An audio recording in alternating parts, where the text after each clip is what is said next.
Thank you. Madam Speaker, I undertake to do that as soon as possible. Thank you. Thank you. Honorable next. What's wrong with the Honorable Kavana? What has he done? I have a busy yes, order paper. But we raised an issue on contempt of Parliament yesterday. We don't know much about what happened with Honorable Kabanda. Honorable Seung, I have not given you time. Please. Next item. Motion.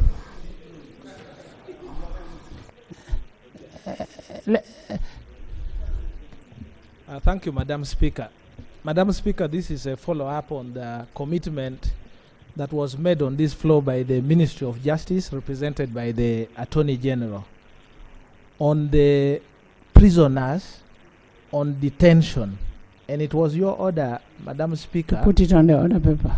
Yes, that the Attorney General, who had requested for, in fact, he said the next sitting, he would be available to provide that list here.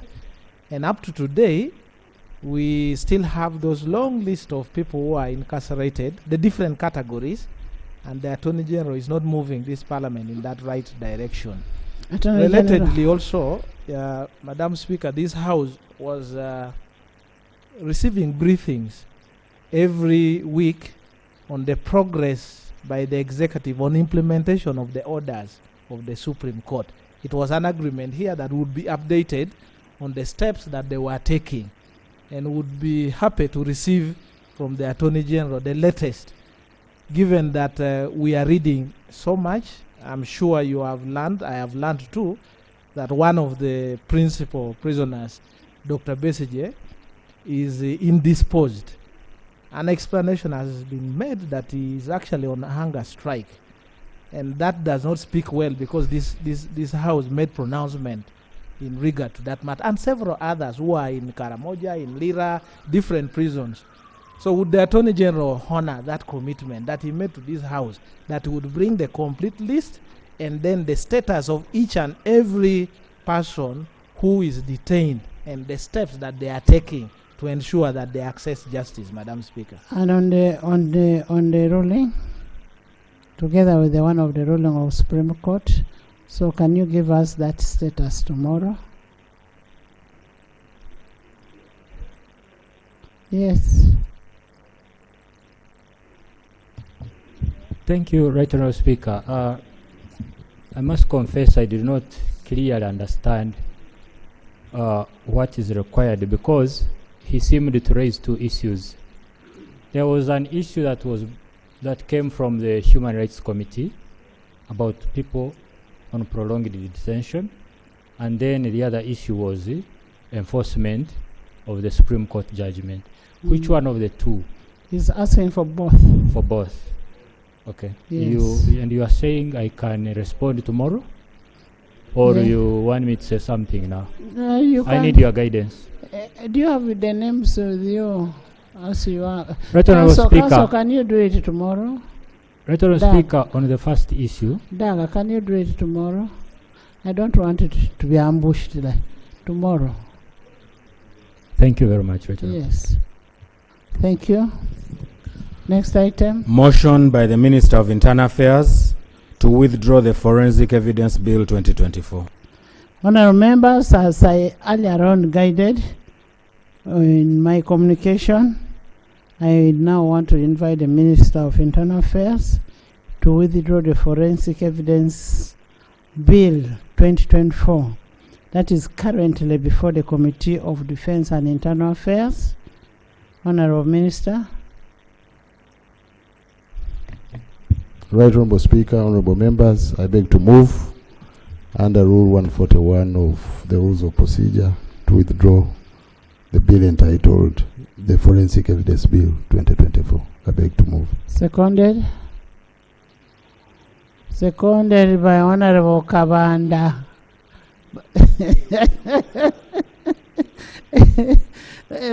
by the youth, by the whole NRM side, by Esther, by Ogwang, by Honorable Kaduchu, by Chema Sweat, by Honorable Mujira, by Chairperson of Defense, by Prime Minister. You're not defending?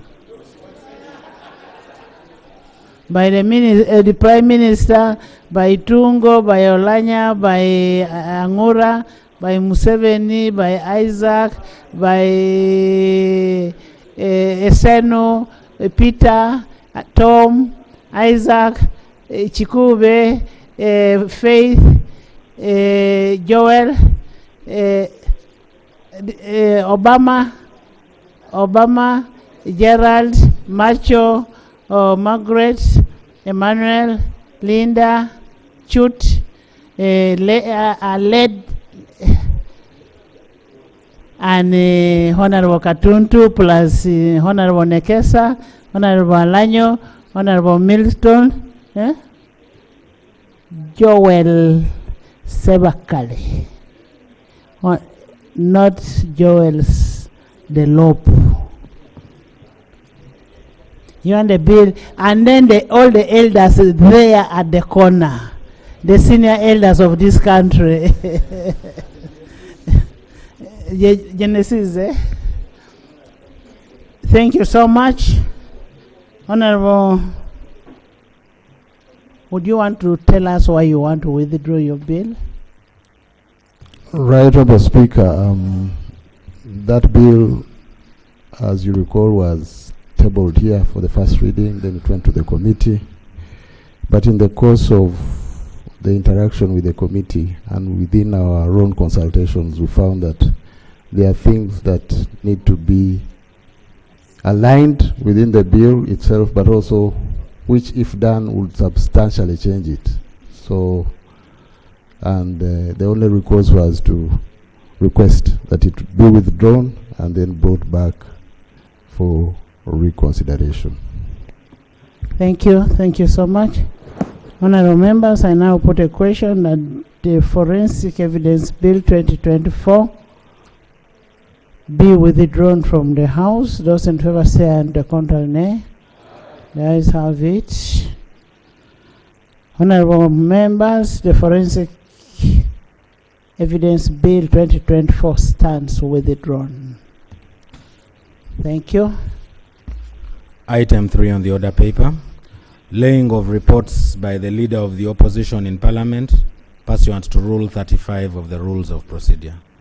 Honorable members, yesterday I guided that the Leader of Opposition would table copies of his oversight reports for onward referral, and that is pursuant to Rule 35 of Rules of Procedure, and we would refer them to the relevant committees. I will now invite the Leader of Opposition, Honorable Joel Senyonyi, to come and lay the reports. Kindly read for us the report for which institution, then you lay different reports. Thank you, Right Honorable Speaker. Honorable Speaker, I would like to lay a couple of reports, which brief reports I have read here, but it's good that there is follow-up, and as you guided, they'll be sent to relevant committees. The first report is an oversight report to Atiak Sugar Factory. That's the one that's so far been given 553 billion shillings. I beg to lay. Thank you, please lay. The second report is about an oversight visit I carried out together with shadow ministers today Biopharma Limited in Matuga, Wakiso district. That's the one that has so far been given 723 billion shillings. I beg to lay. Thank you. The third report was about an oversight visit to Rocco Construction Company. That's the one that has been given so far 263 billion shillings. I beg to lay. Thank you. The other report is about an oversight visit to Inspire Africa Coffee Factory in Tungamo district, which I read yesterday. The billions given are unknown so far, and that's captured in the report. Hopefully government will have occasion to clarify. The final report for now is about an oversight visit to Busoga sub-region on the drastic fall of sugarcane prices. I beg to lay, Right Honourable Speaker. Thank you. You had another one.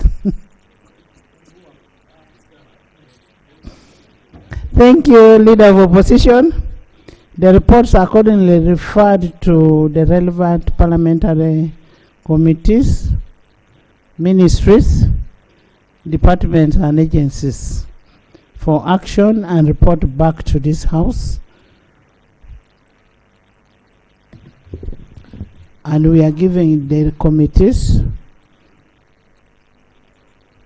relevant committees, because they are going to different committees.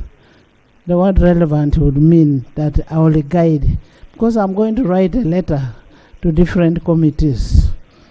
Thank you. Next item. Item 4 on the order paper, Bill's second reading, the Occupational Safety and Health Amendment Bill 2023.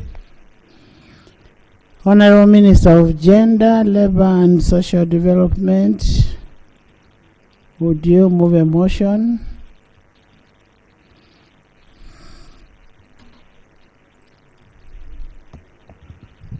Thank you. Right Honourable Speaker. Right Honourable Speaker and members, the Occupational Safety and Health Amendment Bill 2023 was read for the first time on the 9th January 2024, and this was referred to the Committee of Gender, Labour and Social Development in accordance with the Rule 129, subsection 1 of the Rules of Procedures of Parliament. The bill before you was drafted within the approved policy context of employment, namely the Third National Development Plan 3. Through the Human Capital Development Program, objectives of improving population health, safety and management in order to reduce workplace injuries, incidents and health hazard. Honourable Minister, first move a motion, then you will give us the justification. First move a motion yourself, then you will give us a justification.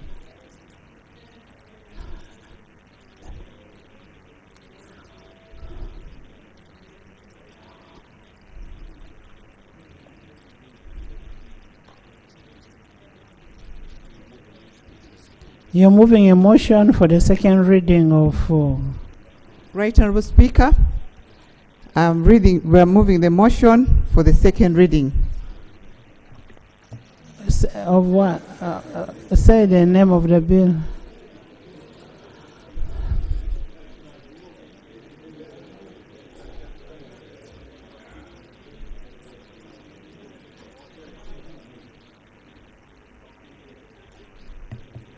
Right Honourable Speaker, the motion is Occupational Safety and Health Amendment Bill 2023, and it's read for the second time.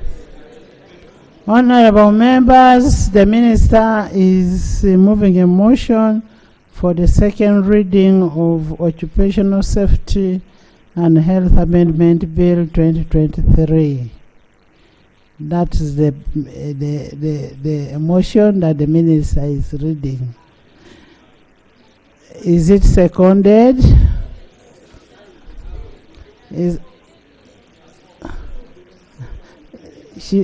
it seconded? Seconded by Obama, by Emmanuel, by the whole side on this side, by Attorney General, by Honorable Kania, Honorable David, former CDF, by Honorable Echeru, Honorable Kaduchu, Prime Minister, the whole house, the Kabanda, Alanyo, Nekesa, by the whole house. Would you now justify your motion?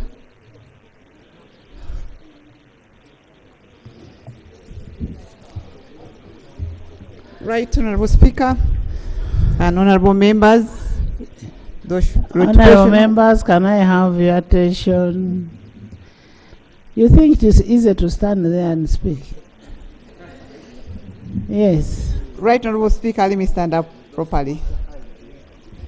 Right Honorable Speaker and honorable members, the Occupational Safety and Health Amendment Bill 2023 was read for the first time on the 9th of January 2024 and referred to the Committee of Gender, Labor and Social Development in accordance to the Rules 129 subsection 1 of the Rules of Procedures of Parliament.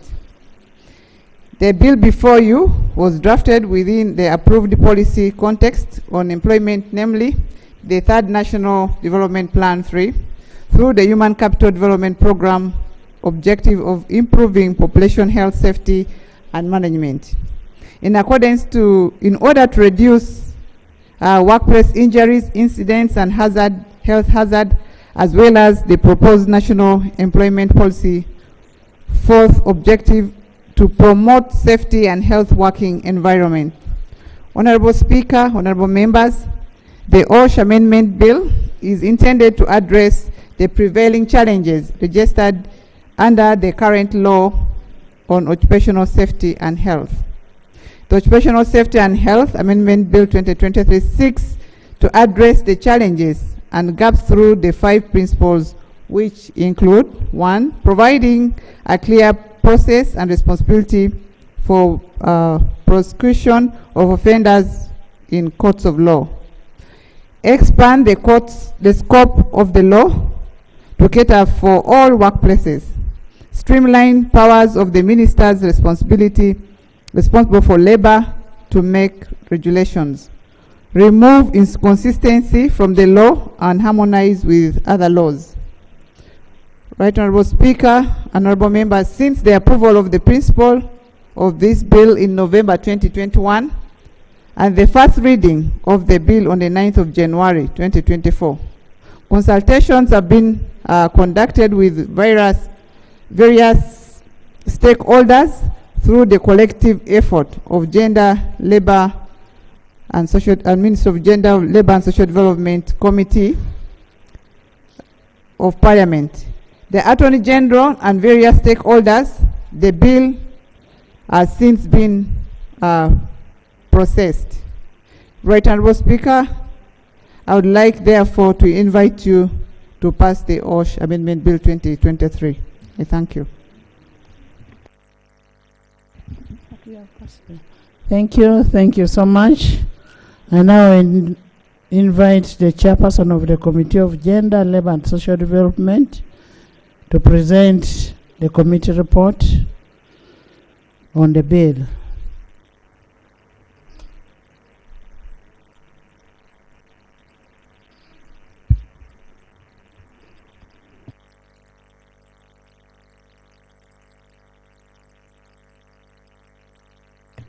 Thank you, Right Honorable Speaker. I'm here to present the report of the Committee on Gender, Labor and Social Development on the Occupation Safety and Health Amendment Bill 2023. I beg to lay the documents on table. I beg to lay the report of the committee. Please lay. I beg to lay the report on the benchmarking meeting of the committee. I also beg to lay the minutes of the committee while processing the bill.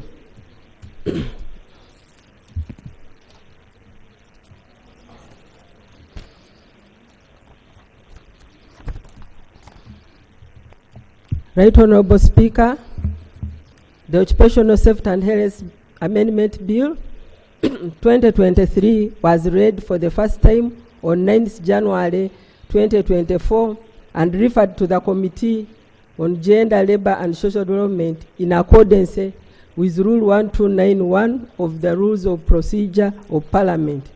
The committee scrutinized the bill in accordance with Rules 129, 2, 3, and 4 of the Rules of the Procedure and now ready to report. Thank you. Right Honorable Speaker, I would like also to clarify on some issue. Allow me to clarify that the Occupational Safety and Health Amendment Bill 2023 was tabled for the first reading, drafted following the old edition of laws of Uganda that is the 6th edition, Occupational Safety and Health Act 206. The laws have since been revised. The committee processed the bill as tabled to enable proper flow while considering the amendment on the floor. On that note, Right Honorable Speaker, the provisions of the bill will be revised with the correct references in line with Section 8(2) of the Acts of Parliament Act, as per the revised OSH Act, Cap 2317 edition. Right Honorable Speaker, allow me to skip some of the areas like the background, because the Minister has already highlighted the intention of the bill. I will skip the objective of the bill, the defects, and how the bill is addressing the defects. On page 5, Right Honorable Speaker, we are looking at the methodology, and one of the methodology was the meetings.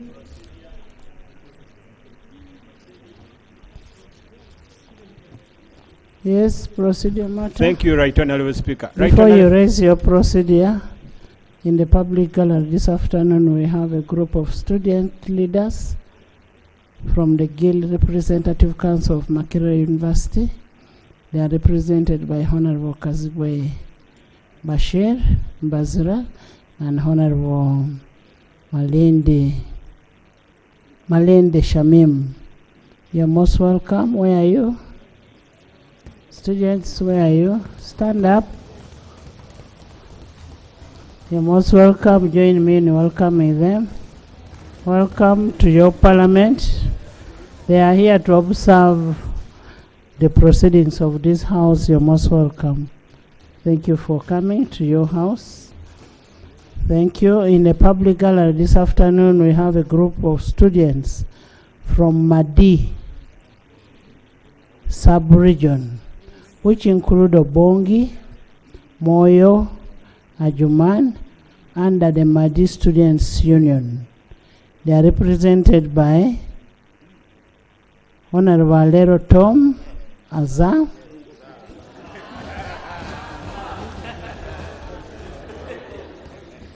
Honorable Ababiku Jessica, Honorable Mamawi James, and they are here to witness the proceedings of this house. Thank you. Please stand up and we see you. Thank you. Thank you so much for coming. You're most welcome. Yes, procedure matter. Thank you, Right Honorable I'll Speaker. give you time and you greet them. Right Honorable Speaker, we appreciate the communication of the Minister and the Chair. But Right Honorable Speaker, the Chair has said that the Minister highlighted, so she's skipping the defects. Yet the bill, the whole story about that bill is the defects. Because as we are listening, we must know the defects that informed the bill and whether the bill has addressed the defects. So we through your office, Right Honorable Speaker, would it be procedure right for the Chair to tell us the defects that caused the bill to be tabled? Then we listen and see whether they have cured the defects. Thank you.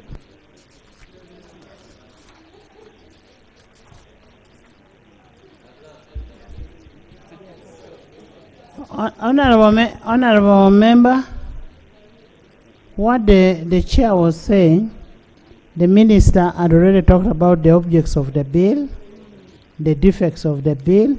You had her reading. I think you're not yet here. You have just come. The minister read the defects of the bill, and the report is here. Yeah, it is the minister's problem that she's trying. It is not. You continue. Thank you, Right Honorable Speaker. The defects are copied from the bill as it is presented before Parliament. Don't waste your time. You go ahead. Okay. Right Honorable Speaker, I was on page 5 and I was giving the methodology.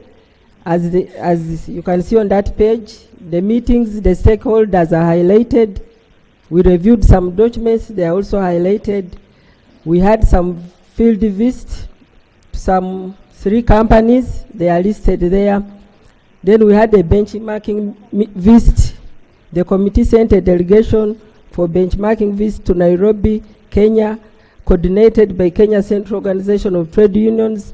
The delegation held meetings with staff. Honorable Chair, the methodology, the meetings you had with the Minister of Gender, Labor and Social Development, Office of Attorney General, Federation of Uganda, it doesn't cost you much to tell us whom you met. Thank you, Right Honorable Speaker.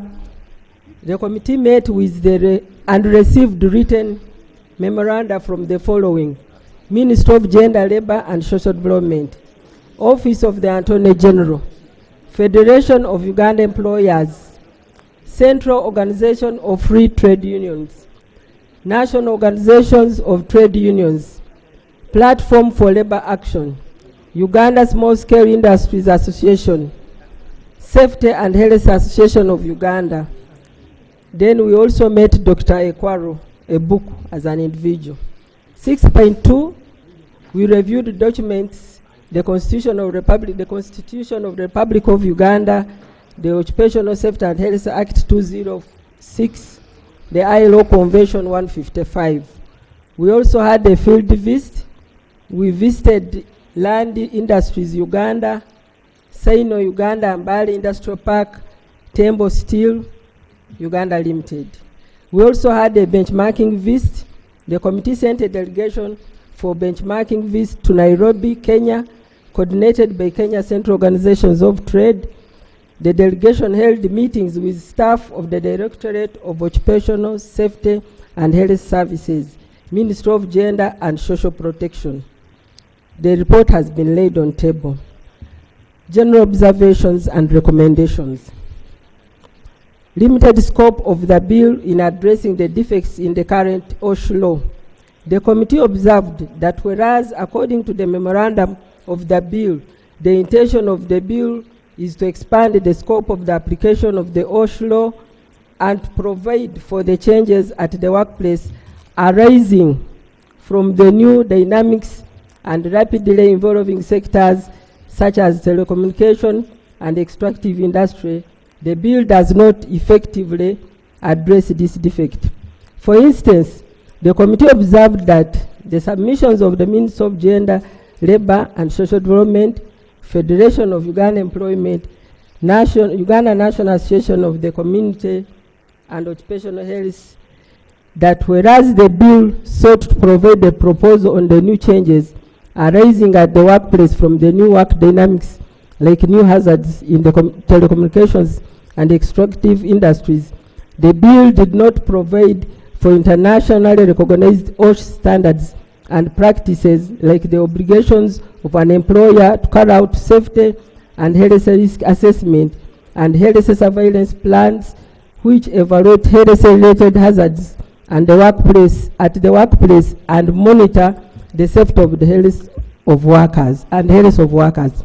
Secondly, Ministry of Gender, Labor, Social Development and Uganda Small Scale Industries informed the committee of the need to regulate OSH practitioners who are currently not being licensed under any law, and as a result, there is lack of standardization of OSH assessments and reports done at the workplaces.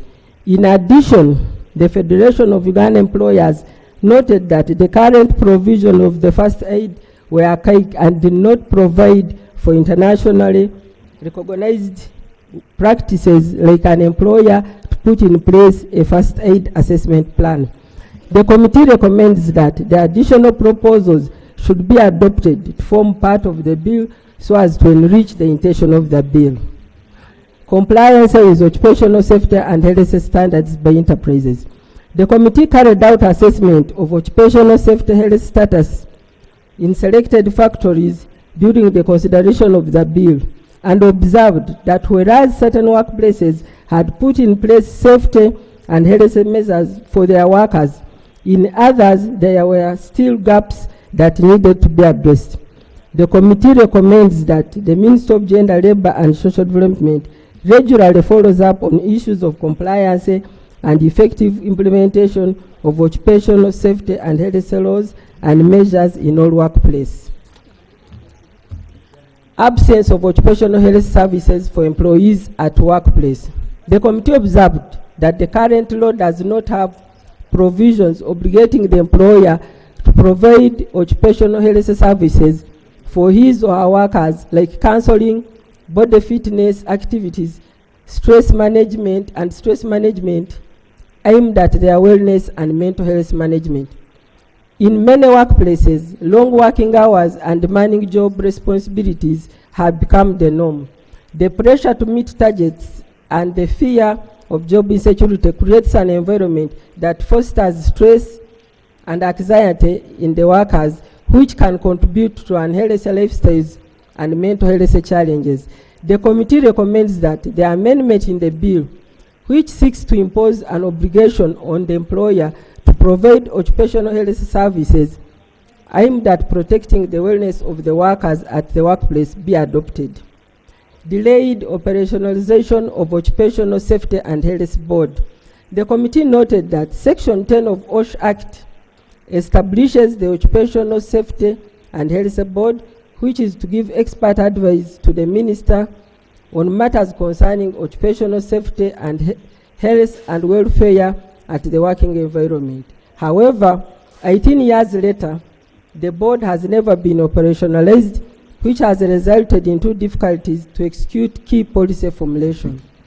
The delegation to Kenya, while on benchmarking visit, observed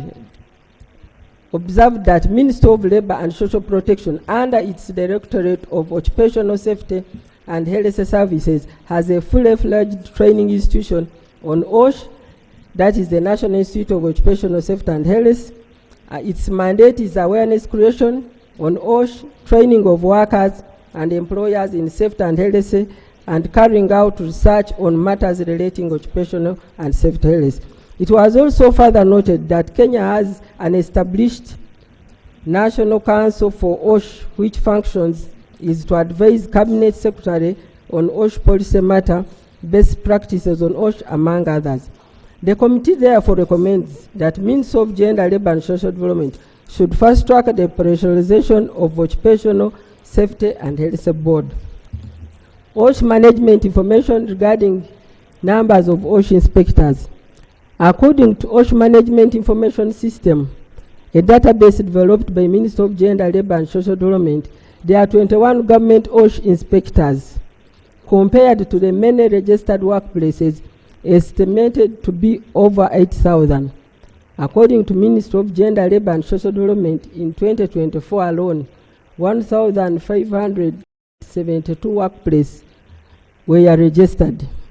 Therefore, the ratio of 21 officers to 8,000 workplaces is at 380 each individual, which is a heavy workload on the OSH department in Ministry of Gender, Labour and Social Development. This kind of trajectory has led to delay in service delivery, non-compliance to OSH standards by many of the employers. The committee recommends that Ministry of Gender, Labour and Social Development should recruit OSH officers who should be evenly distributed across the district to ensure effective implementation of OSH laws and measures in workplaces. Unregulated private occupational safety and health practitioners. The committee noted that currently there is a large number of private OSH practitioners who are carrying out OSH inspections and audits in the workplaces. The private OSH practitioners are unregulated due to the absence of an enabling regulatory framework, and this has led to many people carrying out OSH work that is unchecked, hence compromising OSH standards and practices and greatly exposing the workers to hazards. The committee recommends that the proposal on regulation and licensing of OSH practitioners be adopted. Right Honorable Speaker, under 8.0, there are specific observation. We are looking at the clause by clause. I don't know if it will not take a lot of time or we should go direct to the clauses. If you allow, I can read. Thank you. No. She's now going to the committee stage. She has finished reading the report. You want her to read to go to committee stage?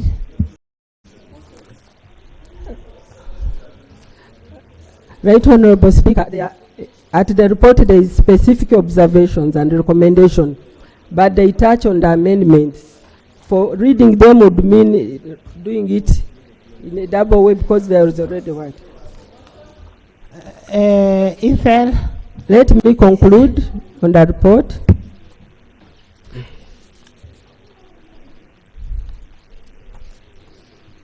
In conclusion, Right Honorable Speaker, currently there is a big workforce due to high economic growth, increased industrial developments, and new technologies in the country. This has also led to an increased new risks, challenges, hazards that affect the safety and health of workers at the workplaces. The amendment of the current Occupational Safety and Health 206 seeks to strengthen safety and health measures and expand the application of the law. The committee recommends that the Occupational Safety and Health Amendment Bill 2023 be passed into law subject to the following proposed amendments. Right Honorable Speaker, I beg to report. Thank you, thank you. Honorable members, Honorable Isha, I'm going to allow you. When somebody is reading a report and we interrupt, it distorts what comes out of unanswered. So it is always good to allow somebody finish, then you bring the procedural matter.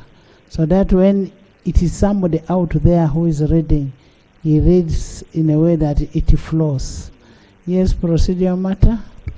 Thank you so much, Right Honorable Speaker. The way the report is being read, she skipped very critical issues. Because when you go to committee stage, she will only be reading the amendments and her justification. She will not tell us the observations made.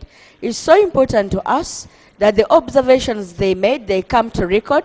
They help us get an understanding of what they found in the field when they went out there. So it is very important that we go through them so that it doesn't bog down the debate when you go to committee stage, or we don't pass things that will not have very well understood. I pray that she goes through the observations on those particular clauses where she recommends amendments. Thank you.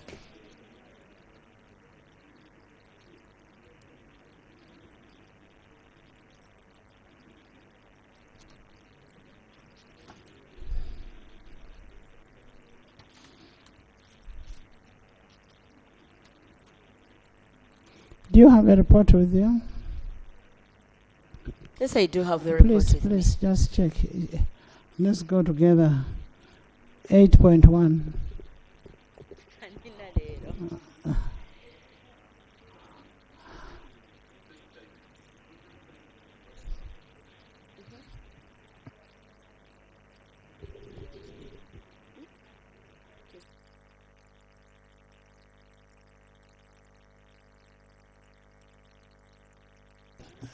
Yes, Ethel. Thank you so much, Madam Speaker. Madam Speaker, I move that, having received the report, we first make some inputs on what we would wish to be clarified on.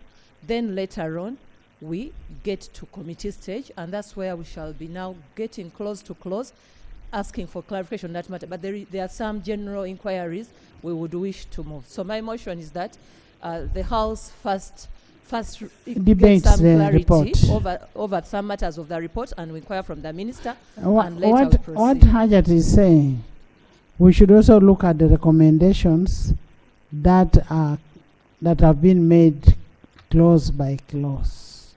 That's what Hajat wants. Yes, Kumi.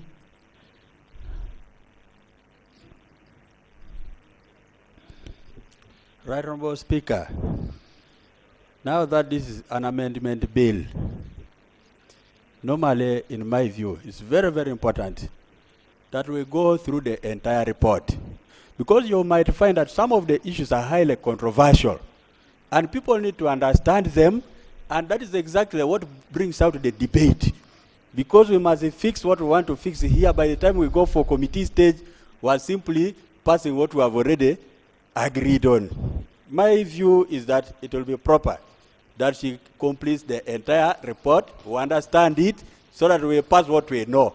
Committee stage, we may not have the time, because we shall be reading out the clauses one by one, and we shall pass what we may not understand a lot. Thank you.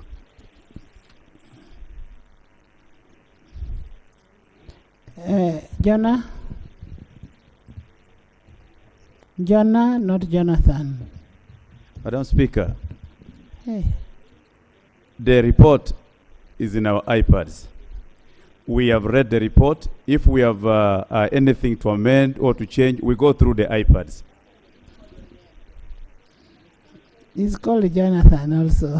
He's called Jonah also. Aisha, I'm called Jonah. Jonathan is here. Jonathan?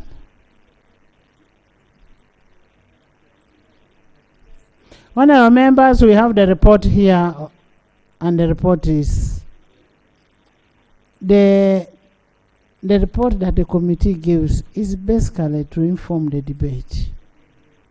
It is not part of the amendments. That's what the report. That's why the report is telling you we visit so and so, so and so, so and so, and it is not telling you that it is because we visit so and so. That's why we are making an amendment in clause A, B, C, D. So I would think, let's bring your ideas on the report that she has given, and then we look at clause by clause. Attorney General, what do you think? Right Honorable, I'm in agreement with your guidance. Thank you. Thank you so much, Madam Speaker. Madam Speaker, as we are discussing the report, could we know from the Minister, where is she getting the challenge to operationalize the Occupational Safety and Health Board? Because it's one of the gaps we are seeing in this matter. Thank you. Thank you. Yes, Isaac. Thank you, Madam Speaker. Madam Speaker, as we discussed the report, we would also like to know what was the committee's input in terms of mandatory trainings for the workers. Because in this health occupational hazard, we cannot only point fingers at the employers, but I feel like the workers also must comply with mandatory annual trainings, so that in case of any form that anything goes in court for compensation, that will be the first area to check whether there was annual. And the report does not cover on that area the compulsoriness in terms of the employees' awareness. Thank you. Minister, take notes of what is being asked. Jessica?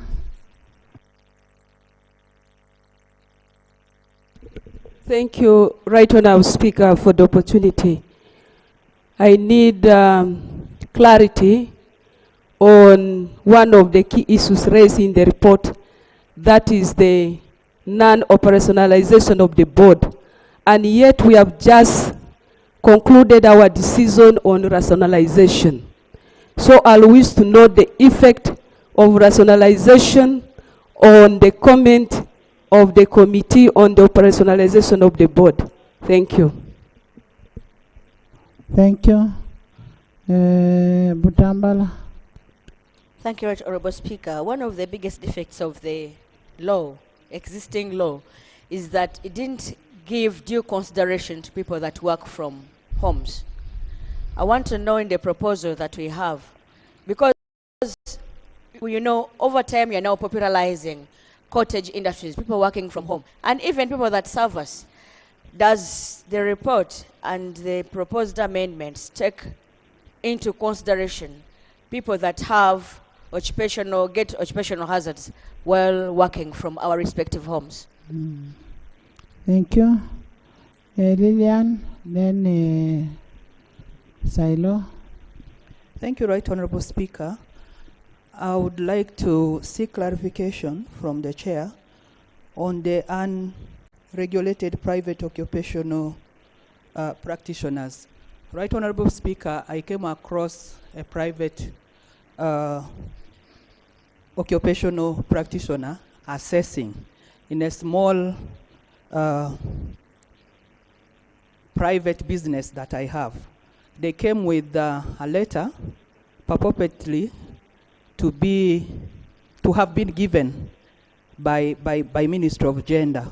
So I wanted to understand who mandates these people to go and do the assessment. And my thinking was they report back to the ministry. So for me, this caught my attention, so I wanted to understand who pre-qualifies these people, and now that the report is saying that they are not regulated. Thank you. Thank you.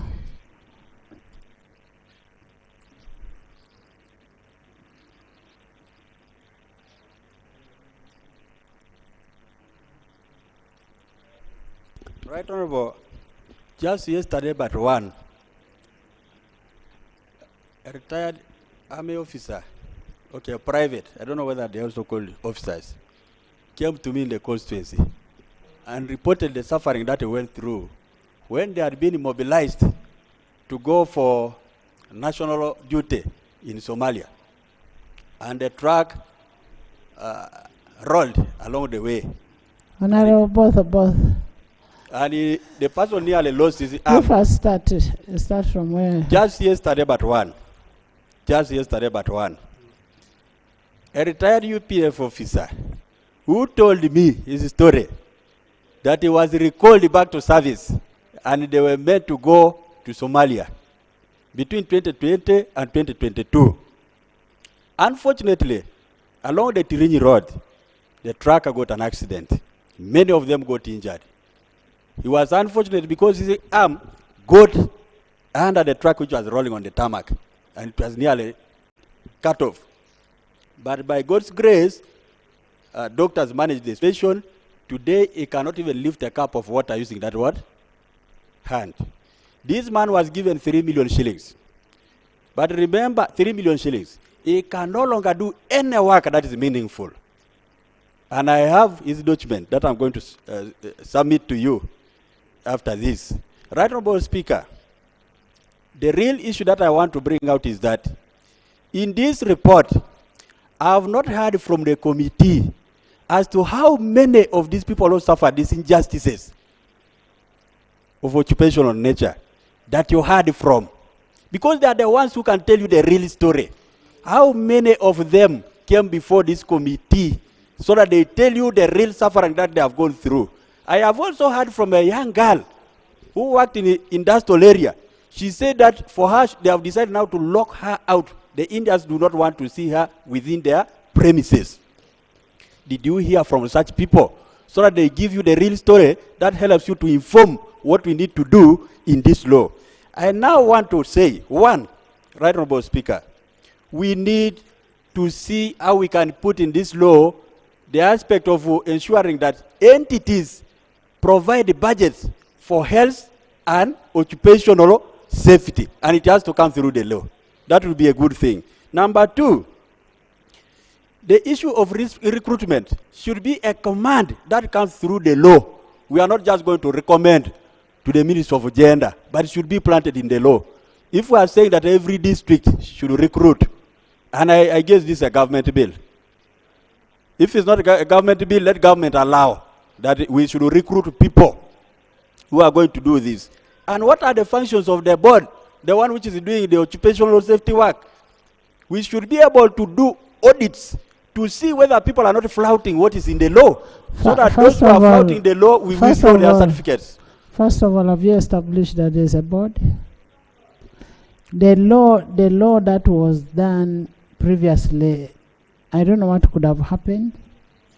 It said the minister shall establish the board.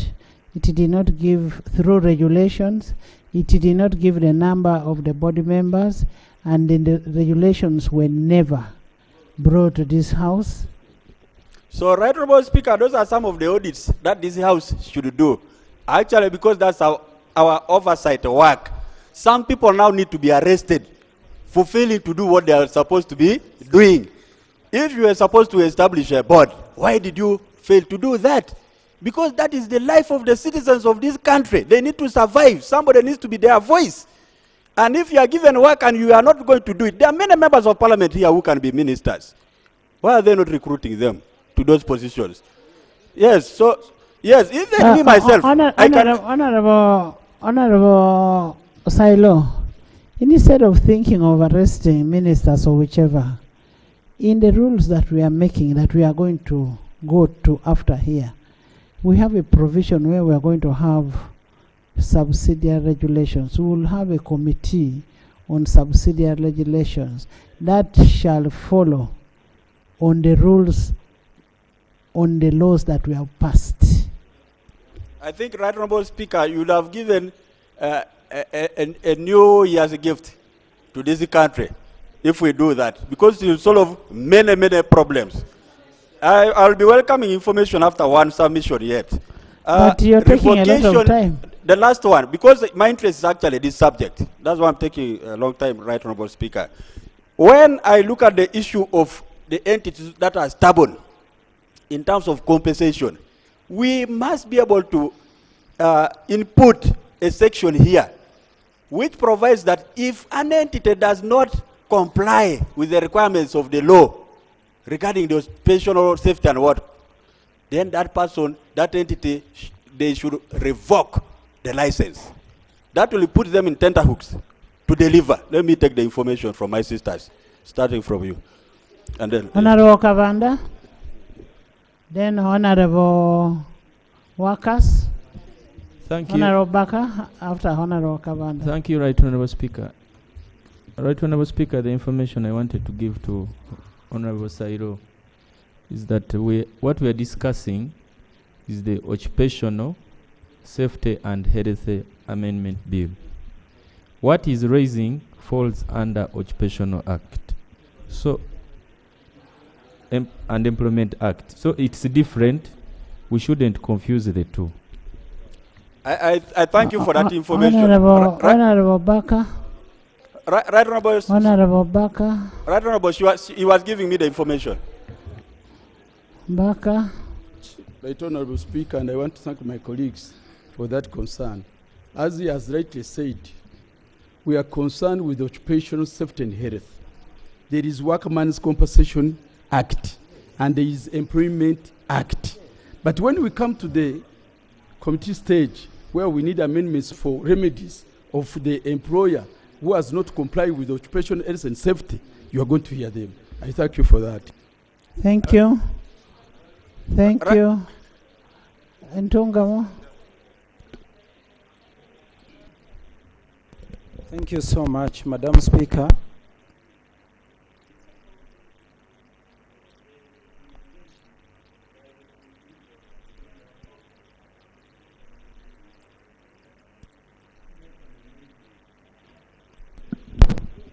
Madam Speaker, in support of the recommendation by the committee that occupational health should be incorporated in the law, I wish to remind all of us that we have employers who do not have even human resource departments, meaning that by incorporating it there, all employers will make sure they have those departments. People want counseling.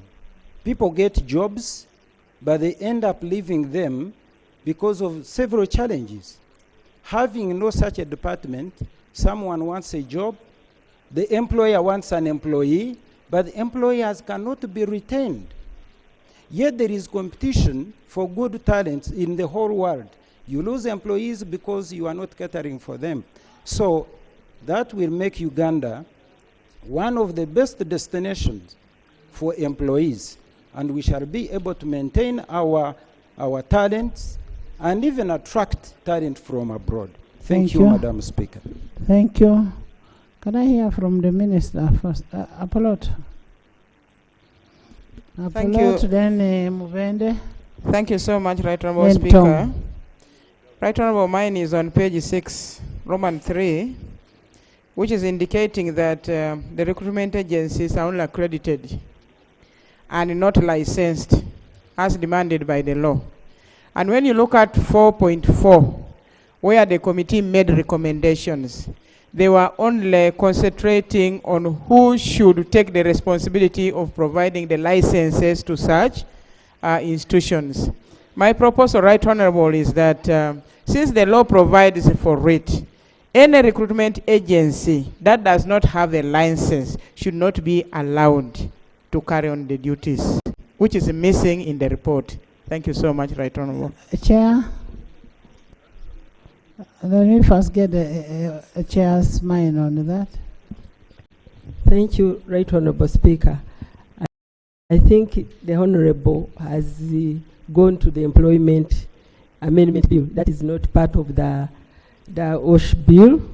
Maybe allow me to respond to some of Honourable members, we have the employment bill and we also have the OSH. So let's not mix them. Let's first look at this. Right Honourable, allow me to inform members that this is an amendment bill.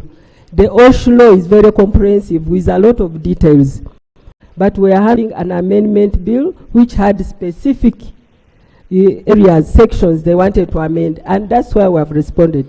But if you go into the OSH law, you'll find that all the details are there. And some of the issues that have been asked there, they are to do with workman's compensation. Secondly, a member also asked about that did we consult other people who have ever been affected by OSH at the workplaces, like accidents and so. You know the procedures of Parliament, Right Honourable Speaker. The fact is we advertised in the papers to call upon all members who want to submit. So we listed those who came, who responded and came. So we don't know those who are out there and have issues. Another thing which was raised is the trainings.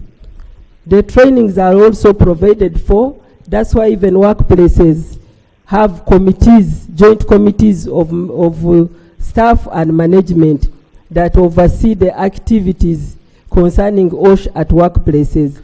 Actually, when you look at section 73, it looks at the training. I remember also raised the issue of assessment of workplaces in a small place. We mentioned that there are some inspectors of the Ministry of Gender. However, we also mentioned that there are those private practitioners out there doing the job. That's why we're saying, because they are going to industries, they must work with the ministry, and we have made a provision, a new clause, to get them regulated so that even if they are doing their work, they are doing it in consultation with the Ministry of Gender. And another issue which has been, I think those are the areas they have touched. Yes, you talked about home workers. The law applies to every workplace. All labor laws apply to every workplace. Even if it is your maid who gets a problem, the laws cover them. They can approach any labor officer or government or anywhere. The laws apply to everybody. Dr. Ulme. Yeah, thank you very much, Right Honourable Speaker. The chairperson of the committee, I wanted the attention of the chairperson of the committee, whether they looked into other workspaces where there are safety or even hazards at within the occupation spaces, such as the councils, district councils, sub-county councils, where we see fights, people hitting each other, Parliament. and going away with wounds. Parliament is one of these spaces. Yes. Yeah, while we are here in Parliament, who is responsible for us, for instance, if at all we get in trouble at work, within the councils, and so on, as the committee addressed itself on these spaces as well. Thank you.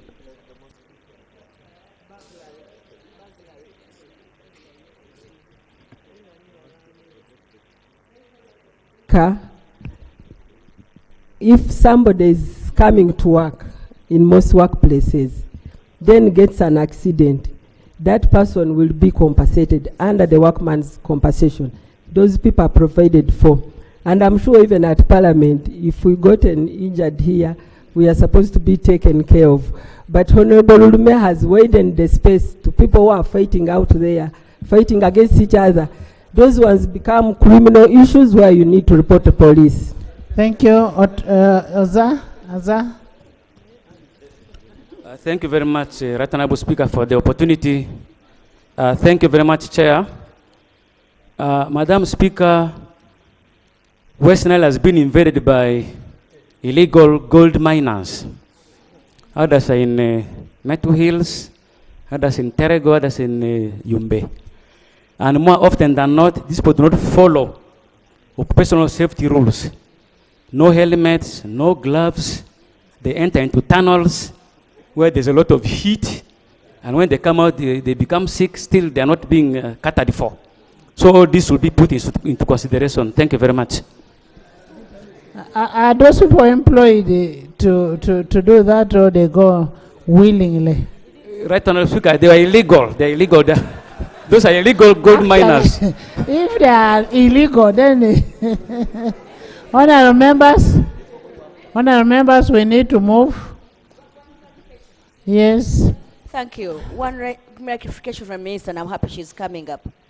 Can the Minister clarify to us what exactly made it so difficult for them to operationalize the law that is in place, and give us comfort that the amendments that you're going to make will make it easy for her to operationalize the law that you're about to amend? Lob. Honorable Minister, first word for Lob. Honorable Speaker, I think we need to get commitment from the Minister. For over 10 years, there's been no regulations. We don't know why. And yet this is a critical requirement, because that's one way of showing that as government you are committed to implementing these laws. Can we get commitment? Because we are here, we think that this is a good law. There's even no minority.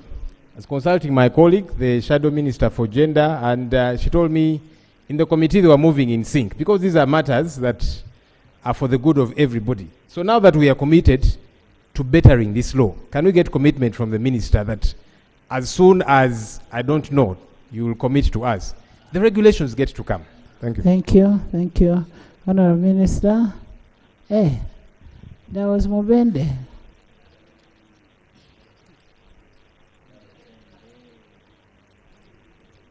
Thank you very much, Right Honorable Speaker, for the opportunity. I want to appreciate the committee for the report. But my concern, Right Honorable Speaker, as we plan to set a board that is going to cater for the operational safety and health at the top, we should also think about having these health and safety officers in the various workplaces. If we don't do that, then compliance will be very hard to all these that we are doing. True. Thank you. Thank you. Thank you, Right Honorable Speaker, colleagues. I will first answer the question about the challenges of the operationalization of the law. Colleagues, the law was focusing on the workplace with more than 20 workers only. The amendment to this makes the law apply for all workplaces. And the trainings are catered for under the law in section 13 of the old law. The issue of the board, Right Honorable Speaker, colleagues, we know very well that apart from before the rationalization, there are also those other boards that were supposed to take place to be established. But this particular one, Right Honorable Speaker, we did not have the money to operationalize the board, and the advisory is not standing board. So due to financial implications, we have not been able to have the board in place. The member asked about the question, the person who suffers from the injustice at the Workers' Compensation Act addresses this issue. The OSH is still centralized, especially for those who are asking about the district, why it's not decentralized to the district. The OSH is still decentralized, hence we are using this at the district. At the moment, we are using our labor officers to handle most of the disputes affecting the staff of the local government. And also industry staff, still apportion them to work with the labor officers at the district level. There was a question about the inspectors. We have limited numbers, that is true. Your Excellency, Right Honorable Speaker, the issue of the wage we know very well. We are not in position to have this, but if we are given the opportunity, we'll be able to have as many inspectors as possible, but we are able to work with the ones we are having so far, who are in the major industrial regions. Right Honorable. Right Honorable. The issue of the regulation, Honorable Minister, the law wanted a commitment on the issue of the regulation, that if we pass the law today, how fast can we have the regulation? Since in the last 10 years, we've not had a regulation. Right Honorable Speaker, we commit that we shall have the regulation in place at least within the 1 year. 10 years, 1 year. No. Do we have something we are trying to chew, Attorney General? Do we have something we are trying to chew in this law? Right Honorable Speaker, on the issue of regulations, I fear that we are jumping the gun, but when it comes to discussing clause 118, on which our two sides have not agreed, our proposal was, among others, that a proposal for regulations can be sent to the sectoral committee to sieve it and make adjustments before it is passed, and that may require a particular time. So I was thinking that that particular area be discussed when we get to looking at clause 118 of the bill. No. You know, Honorable Doug. Incidentally, it is 118. Yes. Doug. Yes.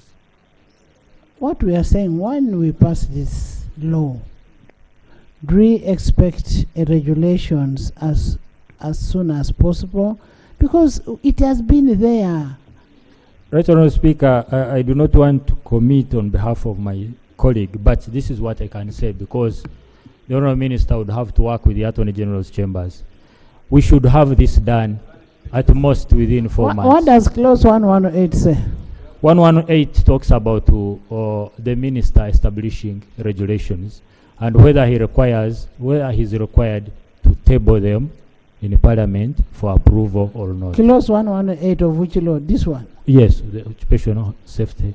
We have not seen a clause 118. In the Parent Act, unless if you're talking I'm about looking the at parent. the bill, 118 of the bill, which is 119 of the Act. The numbering changed. 119 of the Act, which is 118 of the bill. Honourable Minister, we will give you 3 months to have the law in place. Because if you have a defect, you have a problem that you need to solve. Immediately we pass the law, it is assented, you go and work on the regulations. Much obliged, Right Honourable Speaker. Thank you.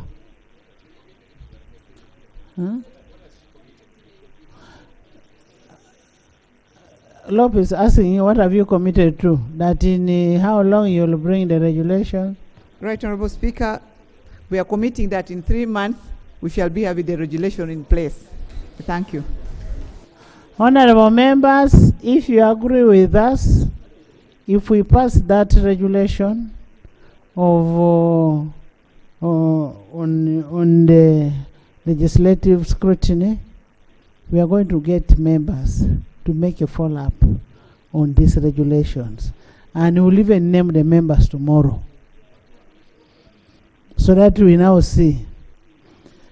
I put a question that the Occupational Safety and Health Amendment Bill 2023 be read for the second time. Those in favor say, and the contrary nay. The ayes have it. The Occupational Safety and Health Amendment Bill 2023, Bills Committee stage.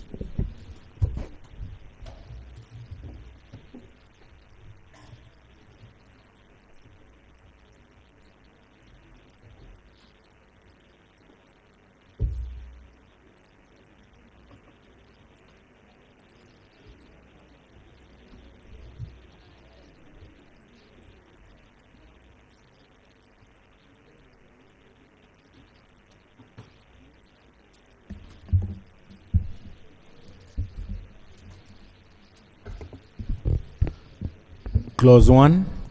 Chair. Madam Chairperson, Clause 1 is amended. A, by inserting immediately after paragraph C the following. D, by inserting the following new definitions in the appropriate alphabetical order. Can we come back to that after, in case on interpretation? Okay. We stand over clause 1 on interpretation. Clause 2.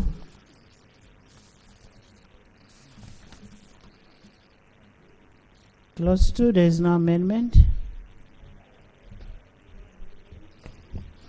I put a question.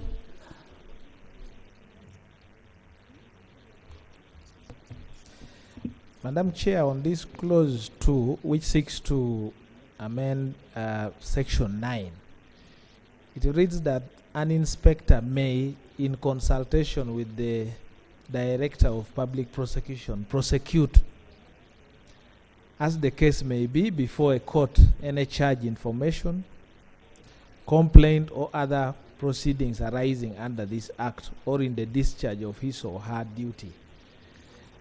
My question with this is, the minister should clarify what is the intention. Is the intention that before the inspector prosecutes must get permission from the DPP? What are they trying to cure here? Because this is about the prosecution powers.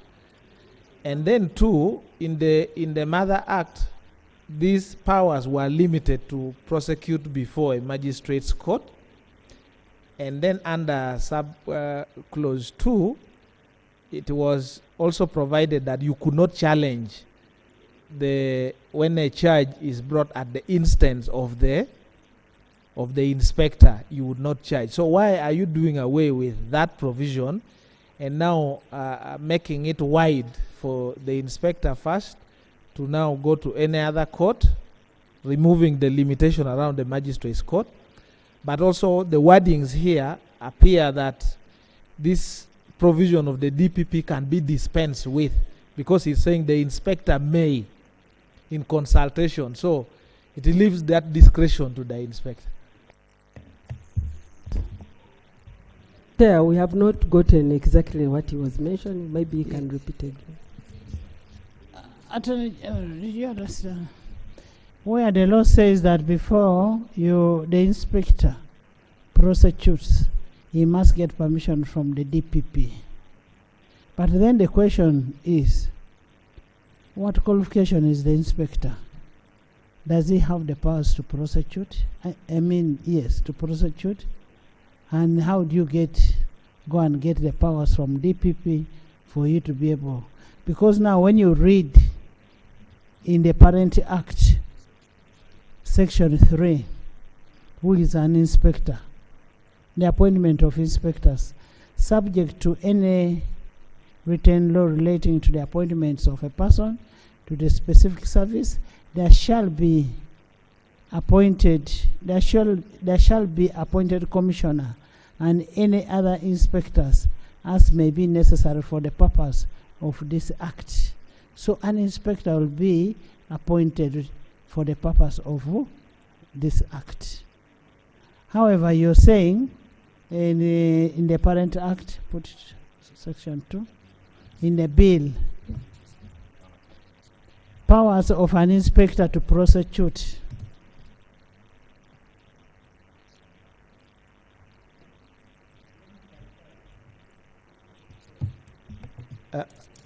Chair, under the Principal Act, Section 9, the inspectors have been given powers to prosecute.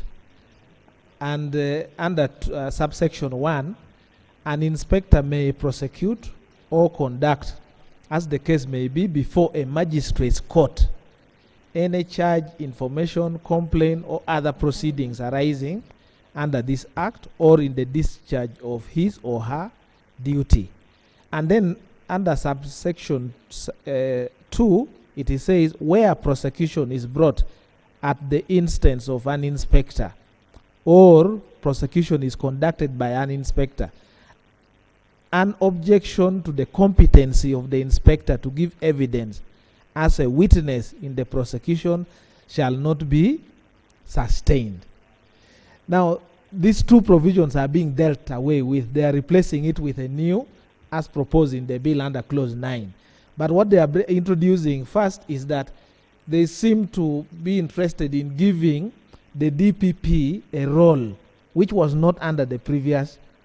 But the way it is worded here, it does not cure that, because it's saying the inspector may in consultation, meaning there is no obligation to go to the DPP. I have a feeling that they wanted to cure that, because when criminal proceedings under the law, under Article 120, you know what the DPP does. It appears as if the intention was to bring the DPP, to take away the powers that may have been abused by the inspectors, so that the DPP has a role in the prosecution.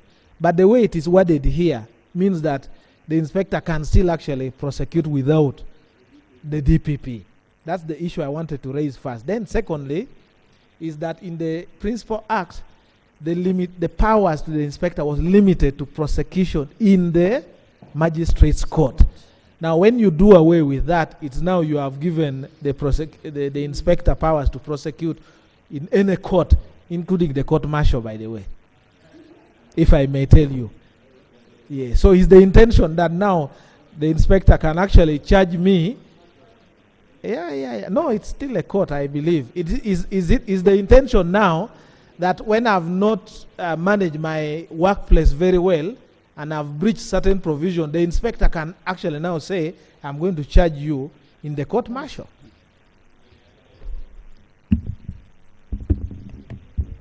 Madam Chair, if I have understood Honorable Dur well, in the first instance, the proviso intends to let the inspector consult with the DPP, because at any one time, you do not know the degree of the offense that arises. Some breaches may require the consent of the DPP. You know that there are offenses that cannot be tried without the consent of the DPP. So if you completely lock out the DPP and say that the inspector will prosecute without consulting the DPP, there will be a contradiction. I'm just stating my understanding of this. Now, the other one, permitting prosecution in any other court, also goes to say that there are some offenses, because courts have jurisdiction. There may be offenses that may not be triable in a particular court in which the inspector has jurisdiction and can only do so in a higher court with jurisdiction. But let's not mix that with the court-martial, because the Supreme Court has made a declaration to that. You know, here it was only limiting to magistrate's court. It was limiting to magistrate's court. Yes, Counsel? Sorry, Honorable Minister. Right, Honorable Speaker, even Counsel is actually, that is an and reference. I'm trying to get to be, I'm a Counsel actually, yeah. But just to support the Attorney General, I wondered what Honorable Odur wants. The law, if it is drafted in such a way that gives latitude, the word may, unless you think that that discretion will be abused, which you could state it. But a word may, in consultation, what would be the role of the DPP? Would it be the one to sanction? You give the prosecutor, the inspector, the opportunity to determine, as what the Attorney General said, to determine the fora, the jurisdiction, the offenses, and also, Honorable Odur, there would be no any circumstance that inspector envisaged in this bill would have reference to the court's martial, because the offenses under court's martial are prescribed and they are not relating to workplace offenses.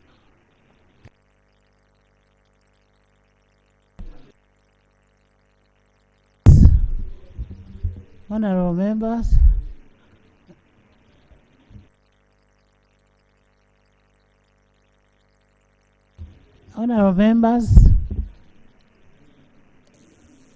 the justification that has been given, you've had the justification.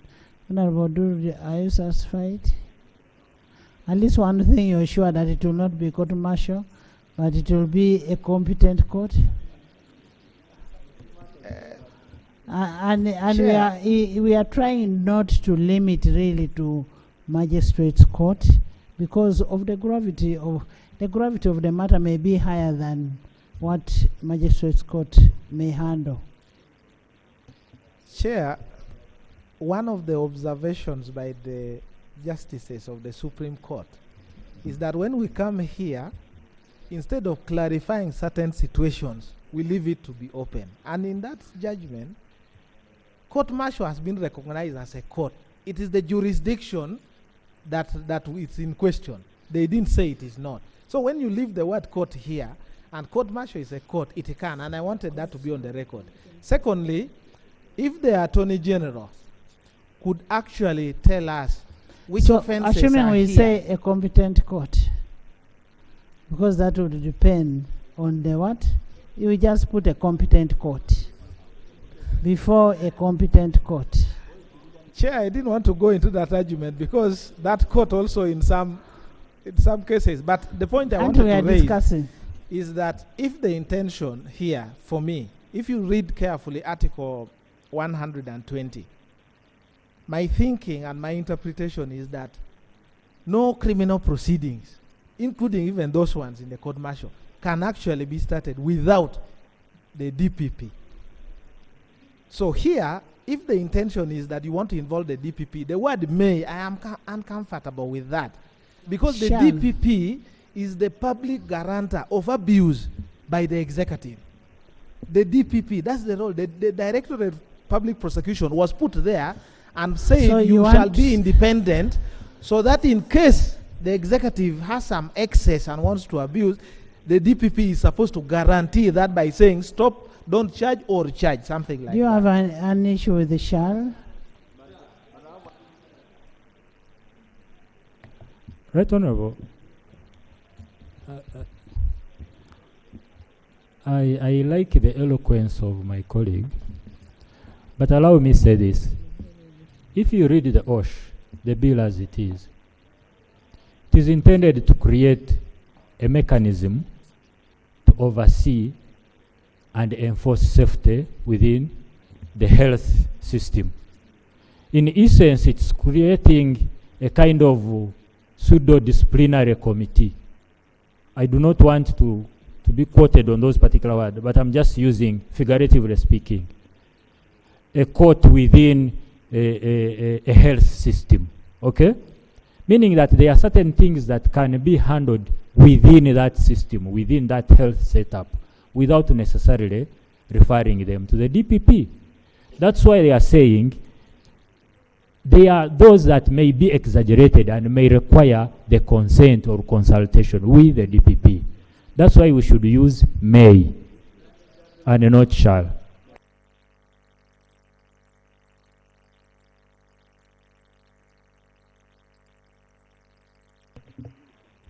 Thank you. Chair, this parliament has made pieces of legislation where we have given prosecutory powers to different individuals without even necessarily involving the DPP. We have done so, you know, under the Wildlife Act and other pieces of legislation. I'm not so sure, Learned Attorney General, what you want to achieve here. I'm not so sure. Either you give full prosecutory powers to inspectors, the way we've done with other pieces of legislation, or... Honorable, let's not go generic. Let's look at what is specific here. You read what the law is saying. Yes. And no, you read it so that we... Right, Honourable Speaker, Clause 2. The clause 2 says, powers of the inspector to prosecute. An inspector may, in consultation with the Director of Public Prosecutions, prosecute as the case may be before a court any charge, information, complaint, or other proceeding. And right on Speaker, arising under the Act, yes, or in discharge of his or her duty. Yes. As the case may yes. be. And right on Speaker, Chair, what I am asking the Attorney General to clarify and help is what we want to achieve here. Because this House has set a precedent. We either give full prosecutory powers to inspectors or require that they cannot prosecute before consultation with the DPP. Because this is neither here nor there. And that's the problem. So you just clarify what do we want to achieve? Because this provision here can be problematic. In fact, the discretion we are talking about is one which is subject to abuse. On what basis, for example, would the inspector use to consult the DPP? What would be the basis? That now, in this particular case, let me consult the DPP. Yeah. In this one, let me not consult the DPP. That's why we must be very clear. Either we give them full prosecutory powers, or the way we've done with the other pieces of legislation, require that DPP sanctions or consults. And we move. Yes. Right, Honourable Speaker. I do not like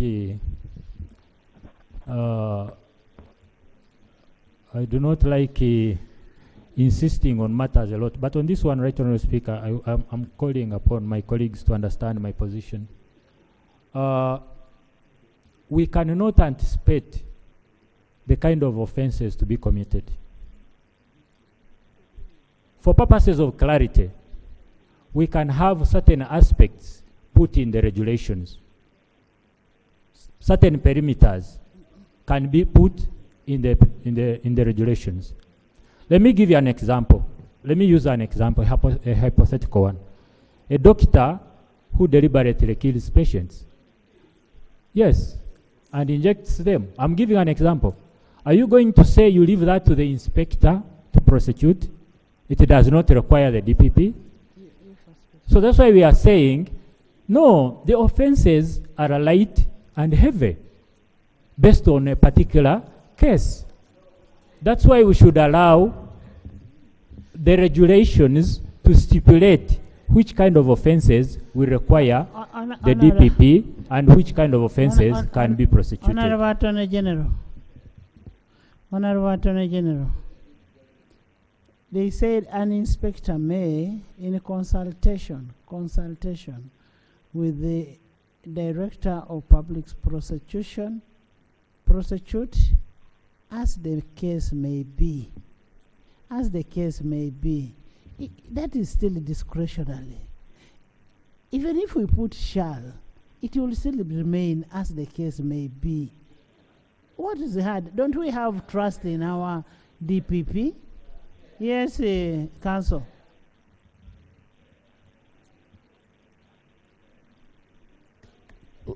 Right Honorable Chair, I think with the text being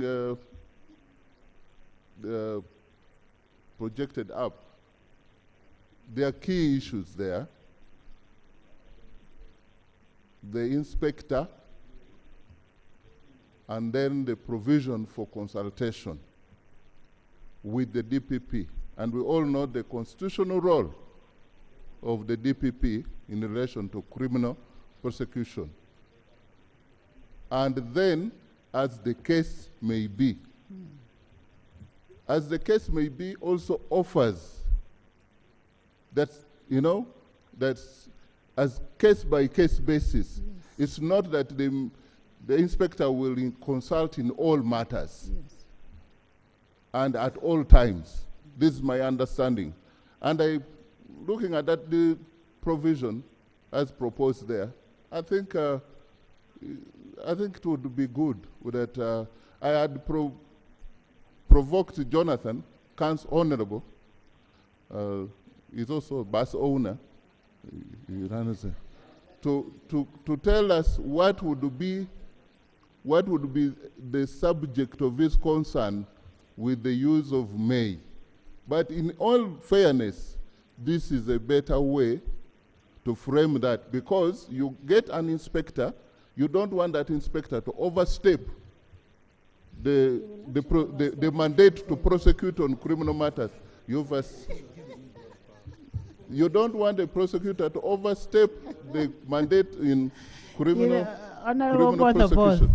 You will start cherry picking on what he thinks he should consult. And unless this House feels that that is not good, then you use the word shall. But Exactly. if it is fair, you use may. Yes, workers. Let me first hear from workers. Chair University. Thanks very much, Madam Chair. I listened to my colleague and the Attorney General, but I want to give you a background, and that's why I'm coming in for shall. I had stated in coming in for this. When it comes to the regulations which they are referring to that they are bringing very soon, experience has shown us, including NSSF, Minister of Gender has never brought regulations. Let us tie it now and finalize it.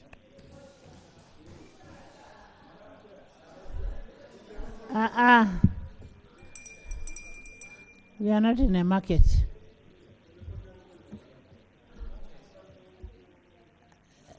What is your position, Chair?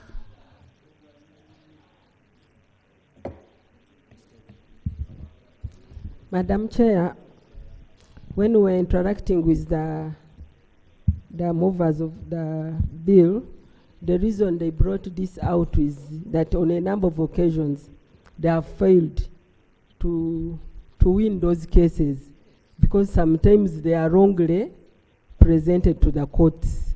That's why they now decided to amend to bring in so that they are able to consult with the DPP so that the cases. So we must. Yeah. So I agree we can go with shall. Thank you.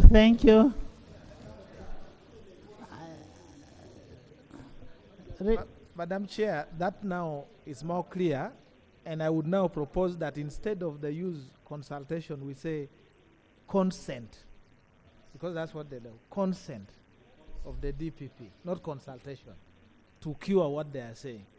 Yes.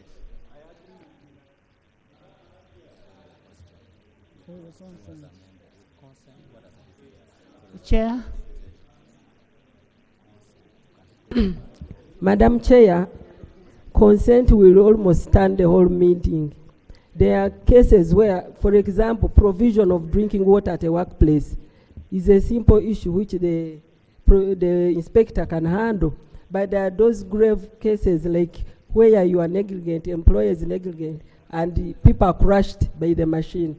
So they are different. So when you say consent, it means every time the inspector must seek for the consent. So I think shall will be okay. Consultation. Let's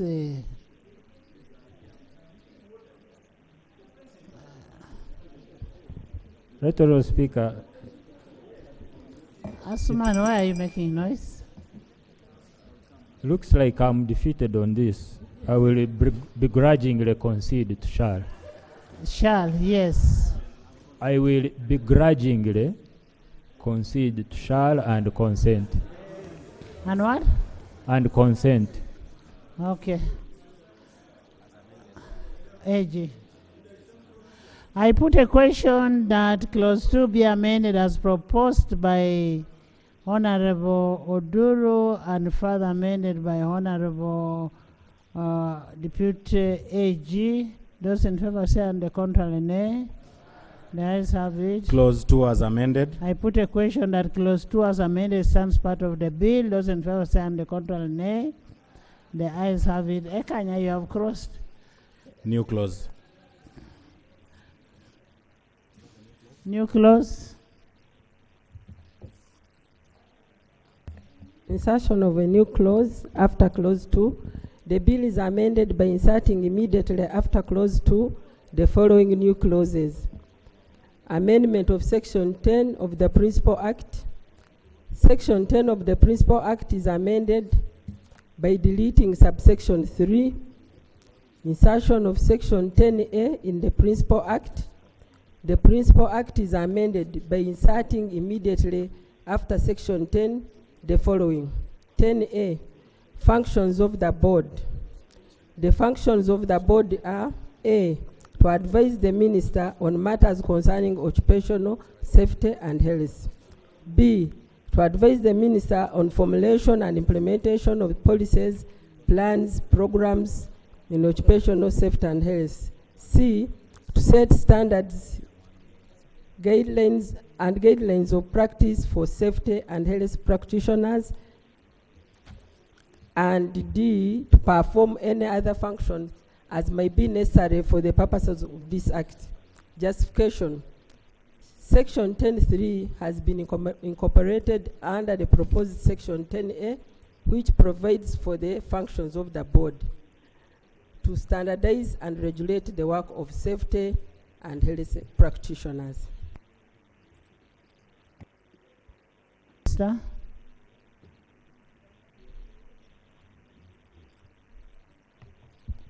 Right Honourable Speaker, I take note of and concede with new amendments proposed after clause 2 to stipulate functions of the OSH board to include regulations of the safety and health practitioners. AG.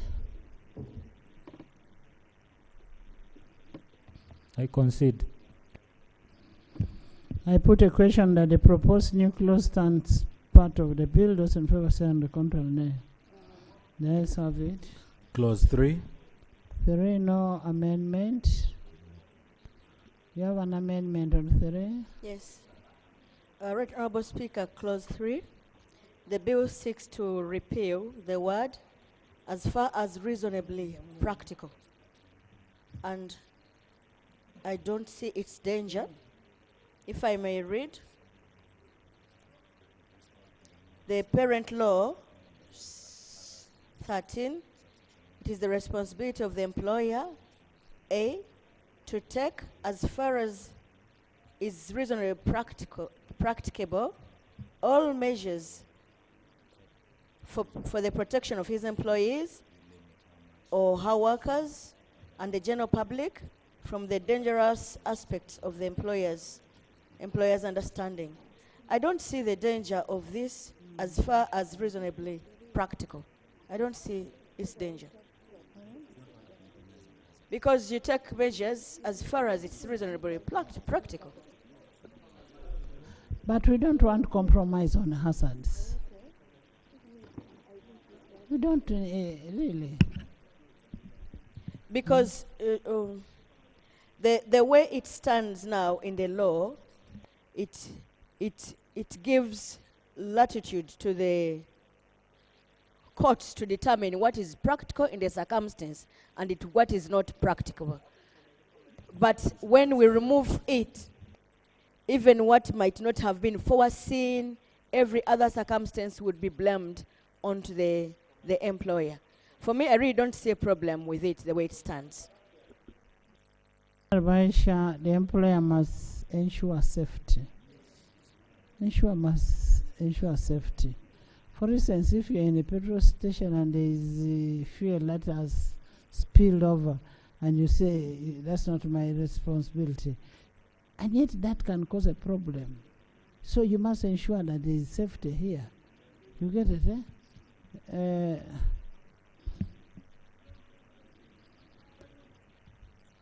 No, that's right. Maybe, Chair, you would hear from the Attorney General.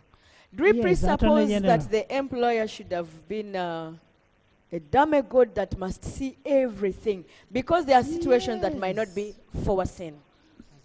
Right, Honourable Hazards, Speaker. Honourable Aisha, hazards. Right, Honourable Speaker. The reason they are removing the word reasonable, practicable, is to create strict liability on the employer. Yes. Because the word reasonably practicable gives you leeway to say, I could not afford or I could not manage. So they are squeezing you, no excuse. Yes. I put a question that clause 3 stands part of the bill. Those in favor say on the contrary, nay. The ayes have it. Clause 4. I put a question that clause 4 stands part of the bill. Those in favor say on the contrary, nay. The ayes have it. New clause. New clause. Madam Chairperson, insertion of a new clause after clause 4. The bill is amended by inserting immediately after clause 4 the following. Amendment of section 15 of the Principal Act. Section 15 of the Principal Act is amended by substituting for the words safety representative. Wherever the words appear, the phrase safety and health representative. Justification to include an aspect of health in the reference to the representatives of safety and health at workplaces who are currently referred to as safety representatives. AG.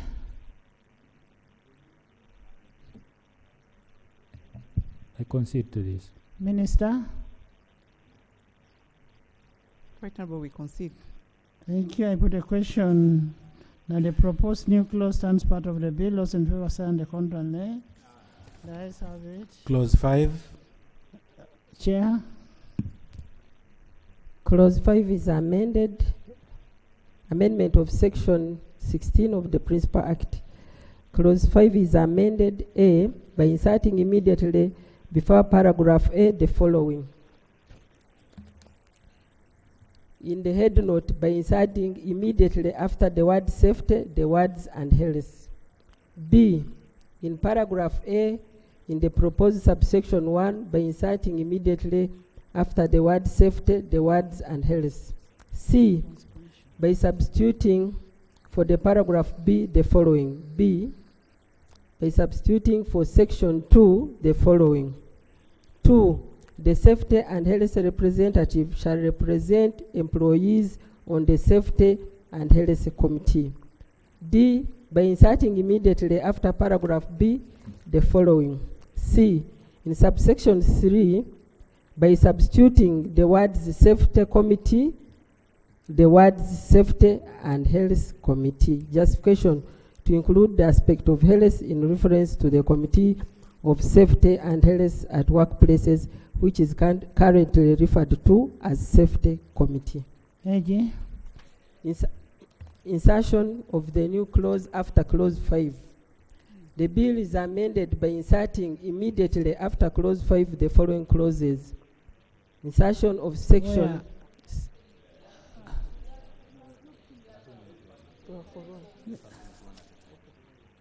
AG. Right, Honourable, we are in agreement. That's a consequential. Yes. Right, Honourable, we concede. I put a question that clause 5 be amended as proposed. Those in favor say on the contrary, nay. The ayes have it. Clause 5 as amended. I put a question that clause 5 as amended stands part of the bill. Those in favor say on the contrary, nay. The ayes have it. New clause. New clause. Madam Chairperson, Insertion of clauses after clause 5. The bill is amended by inserting immediately after clause 5 the following clauses. Insertion of section 16A in the Principal Act. The Principal Act is amended by inserting immediately after section 16 the following. 16A, registration and licensing of safety and health practitioners. The minister shall make regulations to provide for the registration and licensing of safety and health practitioners. 2, a person shall not conduct a safety and health risk assessment, safety and health audit, or any other assessments or audit required under this act unless the person is registered and licensed by the commissioner as a safety and health practitioner in accordance with this act. 3, a person who contravenes subsection 2 commits an offense and is liable on conviction to a fine not exceeding 1,000 currency points or imprisonment for a term not exceeding 2 years or both.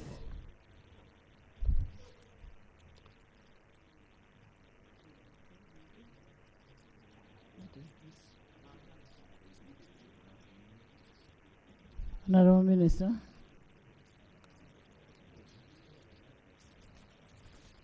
Right Honourable Speaker, I take note of and concede with the new amendment proposed on clause 5 to include the aspect of health in addition to the safety aspect. Thank you. AJ. We are in agreement, Right Honourable. I put a question.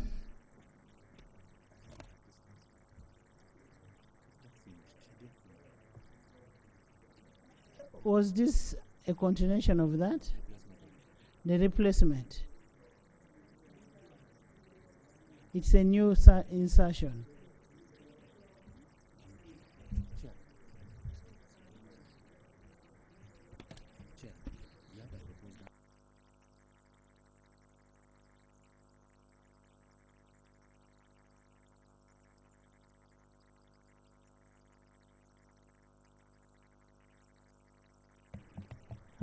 Madam Chair, this is a continuation, replacement of Section 21 of the Principal Act.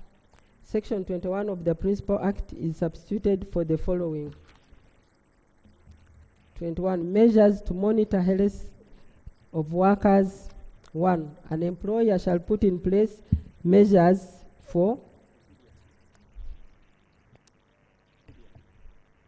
Yes. Continue. Have you finished?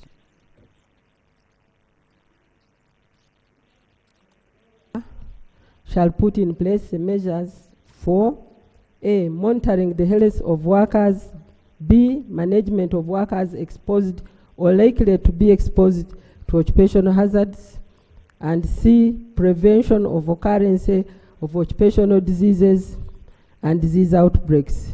2, for the purpose of this subsection 1, an employer shall have the duty to A, prepare and submit to the commissioner for approval a health surveillance plan for the employer's workplace. B, inform a worker of any health hazards involved in his or her work and the health arrangements that have been put in place to protect the worker.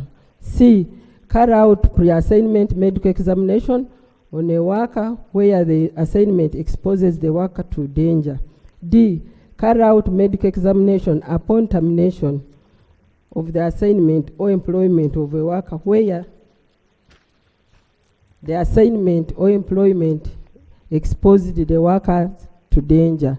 E, carry out periodical medical examination on a worker based on findings from the medical examination of a worker on the recommendations of the Safety and Health Committee. And F, put in place occupational health services. 3, for avoidance of doubt, an employer shall bear the cost of the medical examinations required to be performed under this section. For purposes of this section, health surveillance plan means a plan put in place by the employer to monitor and assess the health of workers who may be exposed to hazards in the course of employment. Mental health services include assessment, diagnosis, treatment, care, counseling, or any intervention provided to the worker to promote emotional, psychological, and cognitive well-being of the worker. And occupational health services include disease outbreak management, wellness programs, rehabilitation of sick workers, mental health services, vaccination programs, promotional health services, and other services prescribed. Under this health surveillance plan, safety and health risk assessment, report, and any national health guidelines. Notification of occupational accident, disease, and incident. 1. An employer shall keep and maintain a record of an occupational accident, occupational diseases, outbreak, and incidents. 2. Where an occupational accident or occupational disease outbreak occurs, the employer shall notify the commissioner in a manner and within the time prescribed by regulations made under this act. Justification: to ensure regulation of and standardization for safety and health practitioners. There is a need to carry out occupational safety, occupational health and surveillance of the risks arising at a workplace and put in place measures to safeguard the health and safety of workers. There is a rise in risk related to lifestyle at the workplace, for instance, long hours of sitting and mental illness. So there is a need to have occupational health services to monitor the health of workers, to ensure that the commissioner is able to access information on occupational diseases and occupational accident for action.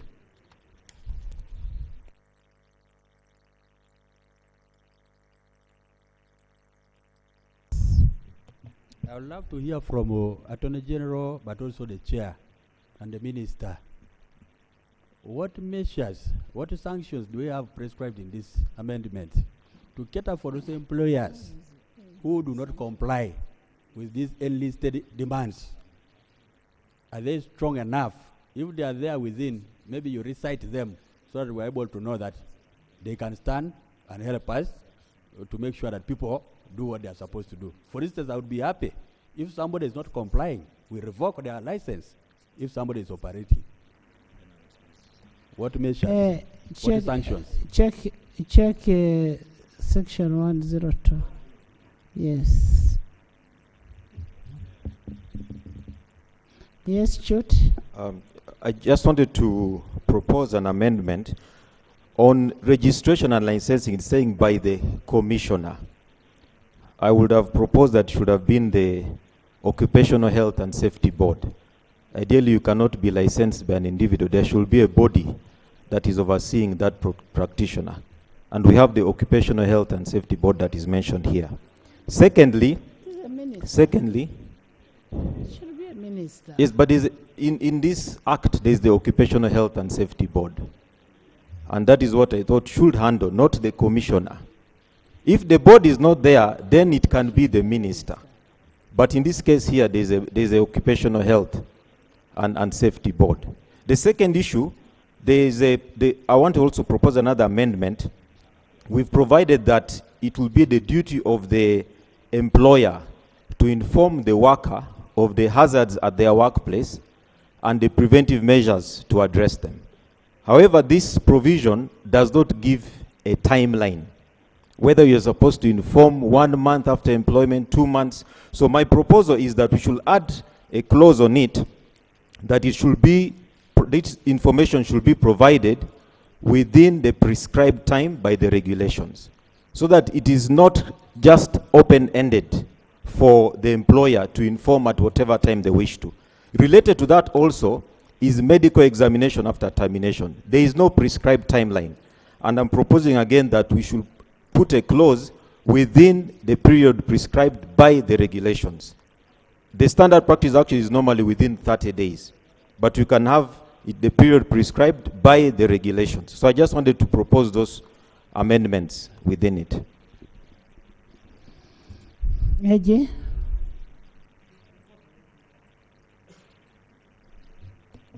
Chair, before the AG comes, the chairperson presented two. One, the insertion of a new clause, which we have not processed, and the amendments coming like from the Honorable Pia Chute. I thought that that issue should be dealt with standalone. What we are looking at is the new clause.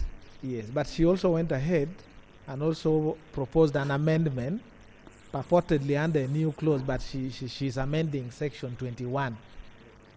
And that's why also some ideas have come from Achute. So maybe we first deal with the new clause before we go to the amendment, and the record should correct that that's not a new insertion as they had proposed. If they intend to amend section 21, it should be reading amendment of section 21. They're actually saying replacement of section 21 of the Principal Act. Yes, which is an amendment. It can't be a new insertion. So the other insertion, these are two in one. Now, can we first split and first have the insertion, which was S16A, which you accepted already, and then we go to part B. I put a question that the proposed new clause stands part of the bill. Those in favor say the contrary. The ayes have it. Minister, 21. Replacement of 21.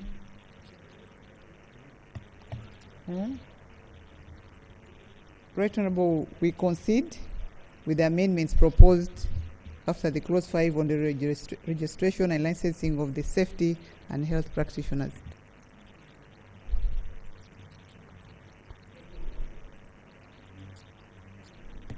Right Honorable, I'm requesting for purposes of clarity that Achute repeats his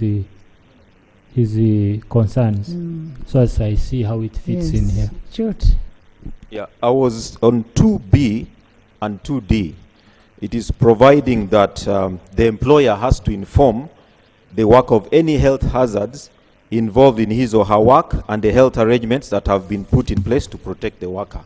My issue is that there is no timeline provided.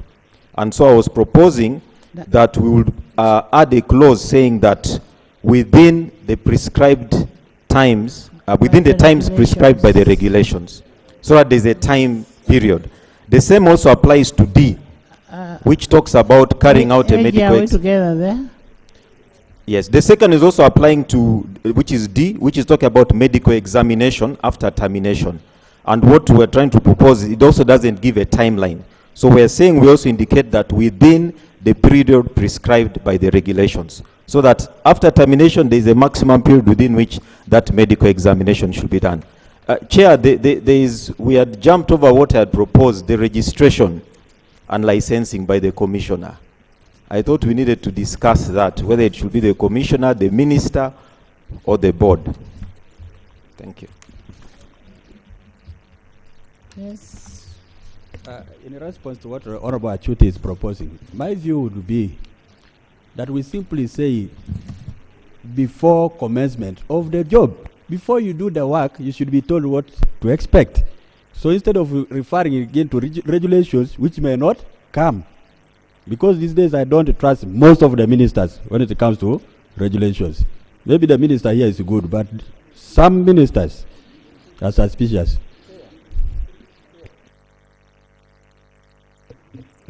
Thank you. You see, sometimes legislation is not impregnated with many issues. And the reason why Parliament empowers ministers to make subsidiary legislation is to cater for some of these exigencies. And you would do us a lot of good if you really took the wise counsel to have regulations in place. The reason why, for example, the Honorable Chuta and others are concerned about this, ideally, matters to do with timelines are issues that can be adequately covered in regulations. But because we don't have a culture as a front bench of having regulations, it creates a very big problem. Now, this particular issue, for example, will keep changing. Circumstances and situations at workplaces keep changing. That legislating on time, for example, on this matter, which is a duty, the way it is worded becomes extremely difficult. So I think, Minister, if you really made a commitment on the issue of regulations, these are matters that can be effectively and comprehensively covered under regulations because they are circumstantial. The way this clause is worded is creating a duty on the employer, an obligation on the employer. So even it also follows that when it comes to certain timelines, circumstances may change, where you may require that flexibility is exercised through regulations. Chair. But Chair, yes, I'm worried for one thing. If we refer to regulations, somebody is employing somebody, and the minister has not made regulations, and we are referring to regulations which are non-existent. Do you see the gap? It is so huge, and we can't speak about it. So, Right Honourable Speaker and Chair, the best thing we can do is to ask that you, the employer, you do your part before the person starts with employment.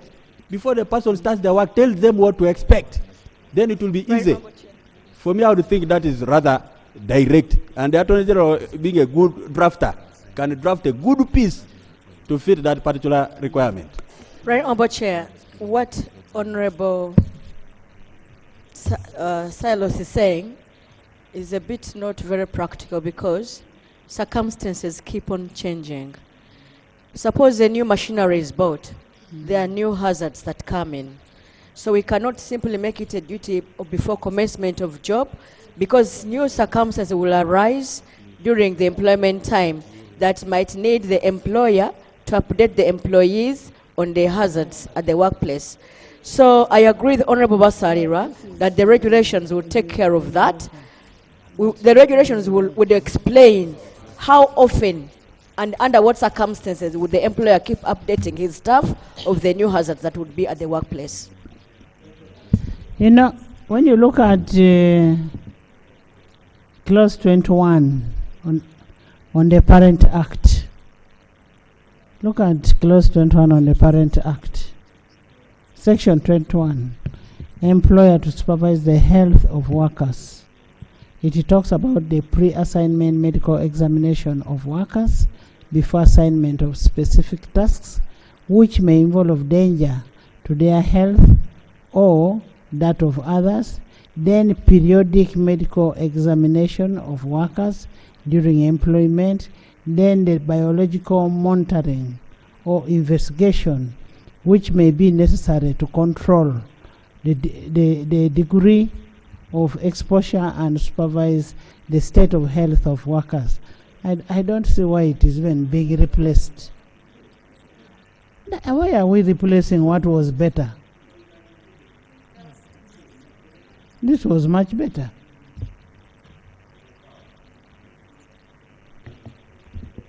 Right Honourable,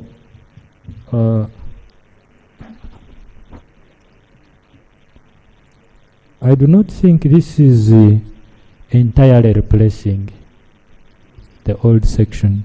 It is an amendment. Read the heading.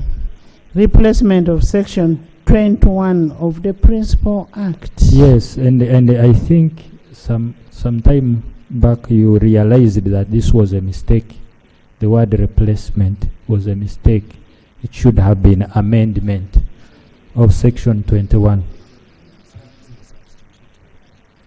Not replacement. Section 21 of the Principal Act is substituted by the following. Substituted. That's what the committee is saying, Honorable Doug. So, can we have this corrected? Is it a substitution, a replacement, or an amendment? Right Honorable, my understanding of this is an amendment.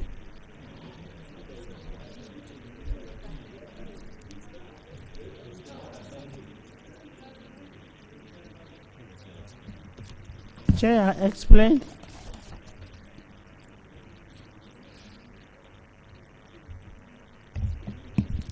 Madam Chairperson, as a committee, we expanded on section 21. That's why we said we are replacing it, because we expanded and gave more obligations to the employers in protecting the health of workers. So you're substituting what was in the parent act, or you're amending it? I want it on record. Yes, no. Right Honorable, I think the intention is to expand the obligations of the employer in this case. So maybe the draftsperson would help us. This is not a replacement, it is an amendment. It's an addition to what exists in the parent law. We are simply heaping more responsibility So what has on been the employer. Chair, just tell me what you've added on what was existing and where. Is it after subsection 1, 2, or whichever? First tell me what you've added.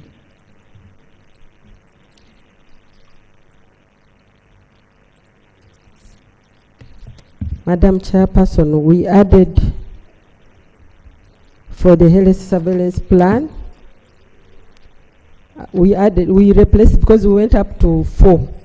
For purposes of this section, we even intended to interpret the words which have been used within this. Which words? Chair, read for me. Like under 4, health surveillance plan, these words are not used. So you've added 4. Yes. On 21. Wait, let's sort out this. You've added 4 on 21. Yes. Okay. Yes, adding 4 here. Yes. This one's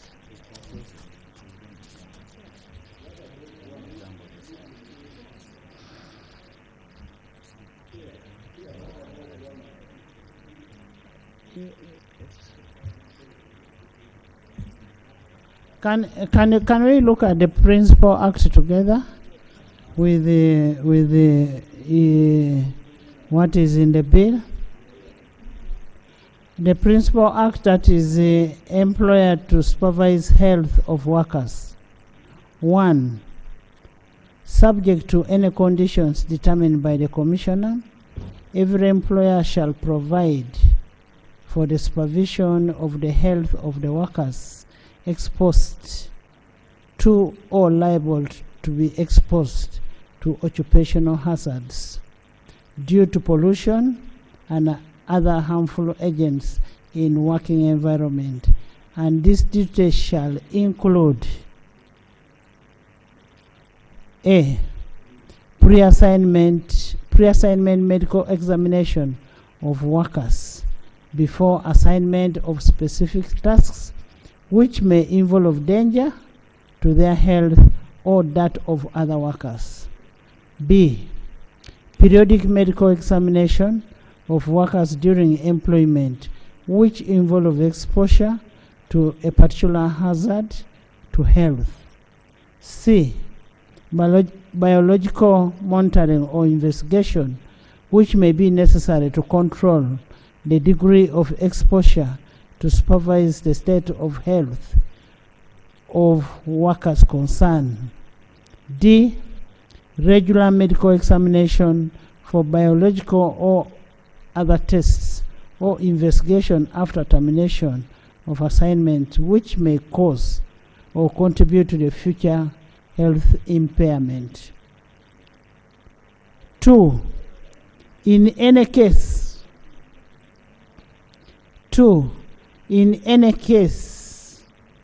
as may be prescribed by the Commissioner, any employer shall make adequate arrangements to provide occupational health service in undertaking to secure adequate health for workers and for other persons in the area under the influence of the undertaking. 3.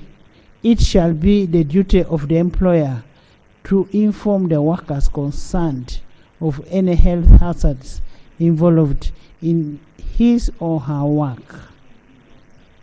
That is 21. So where are we, which one are we adding?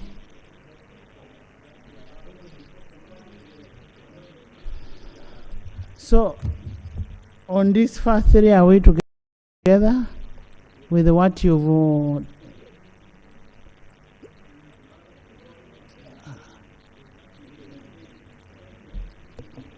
Chair, what the committee did, which in my opinion is a good job, they did a redraft of the provisions of section 21 for clarity. But they have also added some other provisions in line with other clauses we have already passed or we are also going to pass. For example, the requirement to file with the commissioner a surveillance a health plan, something like that. So this is a replacement which is in a better shape, but they have added certain things to it. So if you compare the 21 they are replacing and the 21 in the law, this is much better because it's wide and accommodates different situations. And actually they have brought the definition which should be handled under interpretation. Like a health surveillance plan means a plan put in place by an employer to monitor and assess. Then if you go mental health services includes, you get it?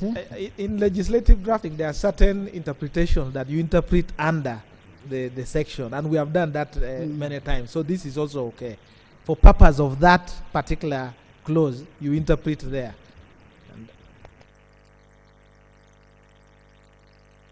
So we agree that this is new substitution. New substitution.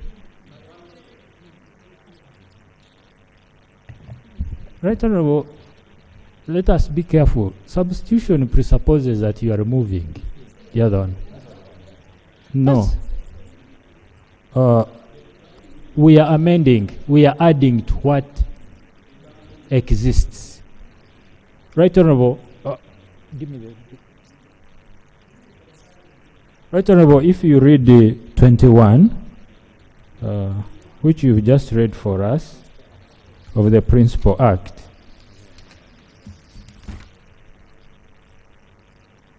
Mm.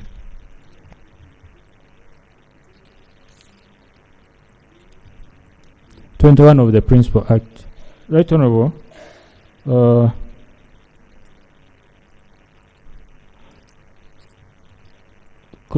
21 1A, B, C, and D are okay. Here the proposal, I read A. A pre-assignment medical examination of workers before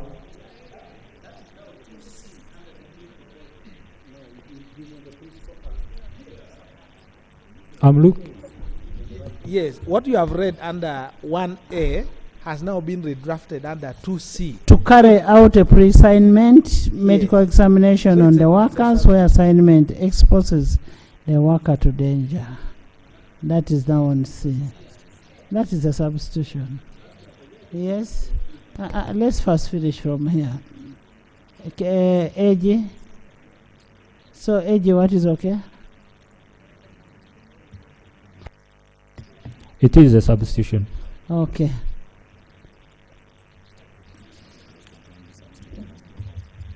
I put a question that clause 21 be substituted as proposed. Those in favor say to the contrary, nay. The ayes have it.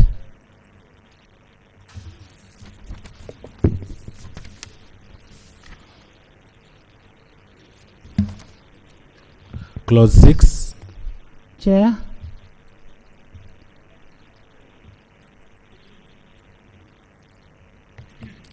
Madam Chairperson, Clause 6 is amendment of Section 47 of the Principal Act. Clause 6 is substituted with the following. 6. Replacement of Section 47 of the Principal Act. The Principal Act is amended by substituting for Section 47 the following. 47. Safe and healthy working environment. An employer shall ensure that the workplace is safe and healthy working environment. 2. An occupier or owner of the workplace shall put in place measures to prevent exposure of a person to hazards. 3.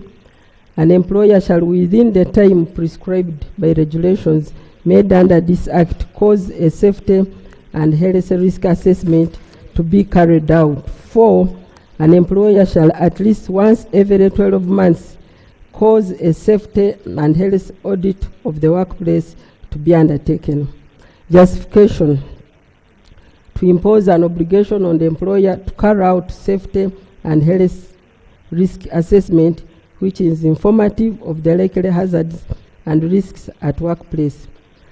To impose an obligation on the employer to carry out safety and health audit which is a performance indicator for compliance to safety and health measures. AJ.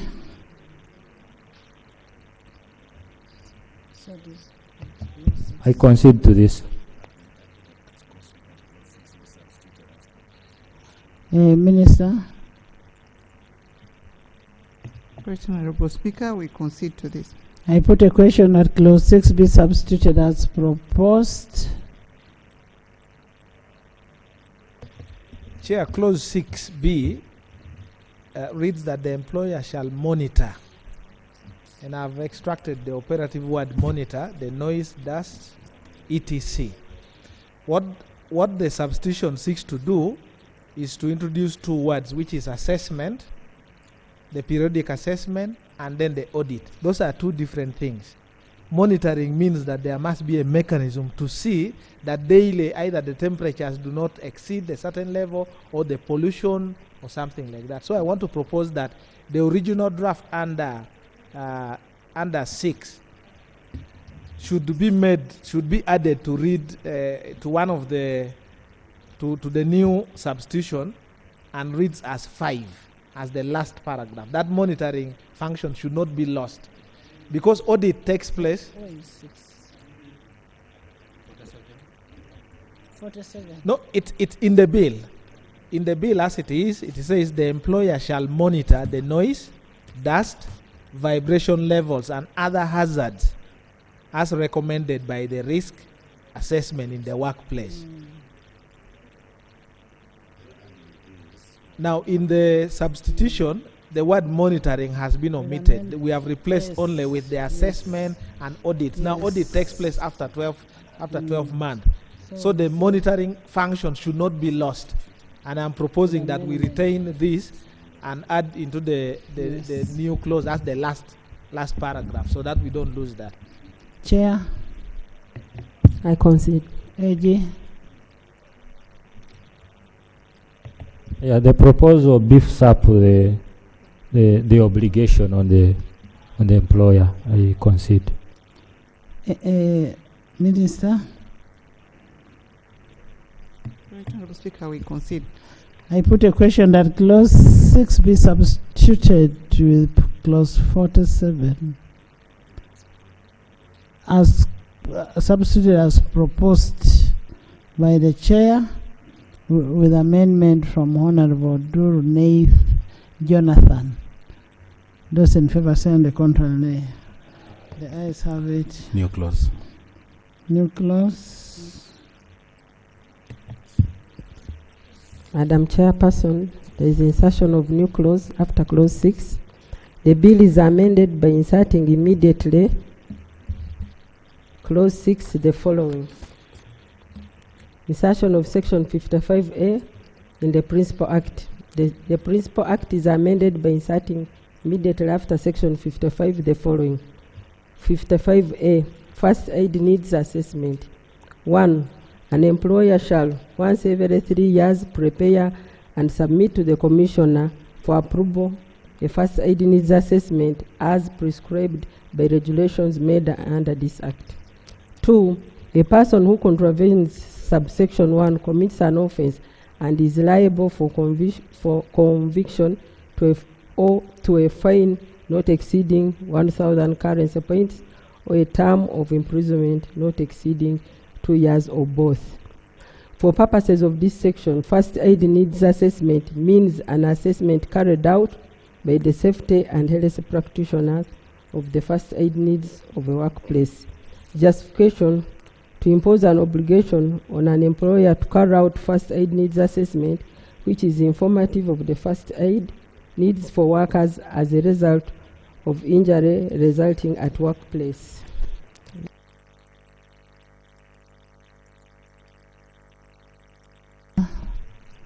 Jonathan, you have something? Chair, my only problem is that this proposal seems to suggest that there are different first aid needs for injuries. That should be standard.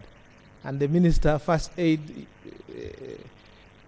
people can have different sets of injuries. You cannot predict that it is going to be their fingers today or the head. So the first aid is a generalized response mechanism. So the minister, by regulations, must be able to prescribe that in this facility, these are the first aid. You don't need to do an assessment on that particular one. So maybe they should set the minimum requirements. Yes, minimum requirements prescribed. Yes. So that is not left like first aid is something that can be weighed in different situations. I don't know if the. So you make the amendment. No, since it's a new insertion, and we have said that the minister has powers to make regulations, so we don't need to make any provision. Any provision to it. AJ?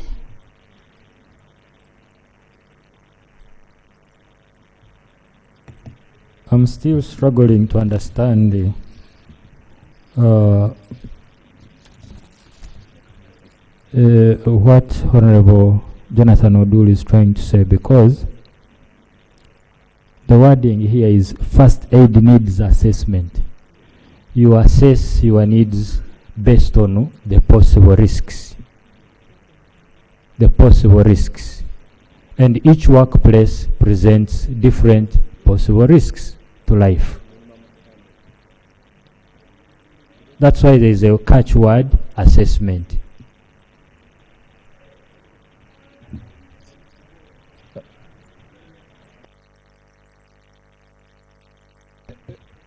AG, my point is that first aid is a standard response mechanism to either a medical emergency, or you could call it a fire, etc. So must it be carried on a case-by-case basis? It shouldn't. Every workplace where it should be standardized, said there must be some minimum. You must have oxygen, you must have maybe this and this and this in place at every workplace. That's what I was saying. But if you think it's different, I have no issue. I was just trying to.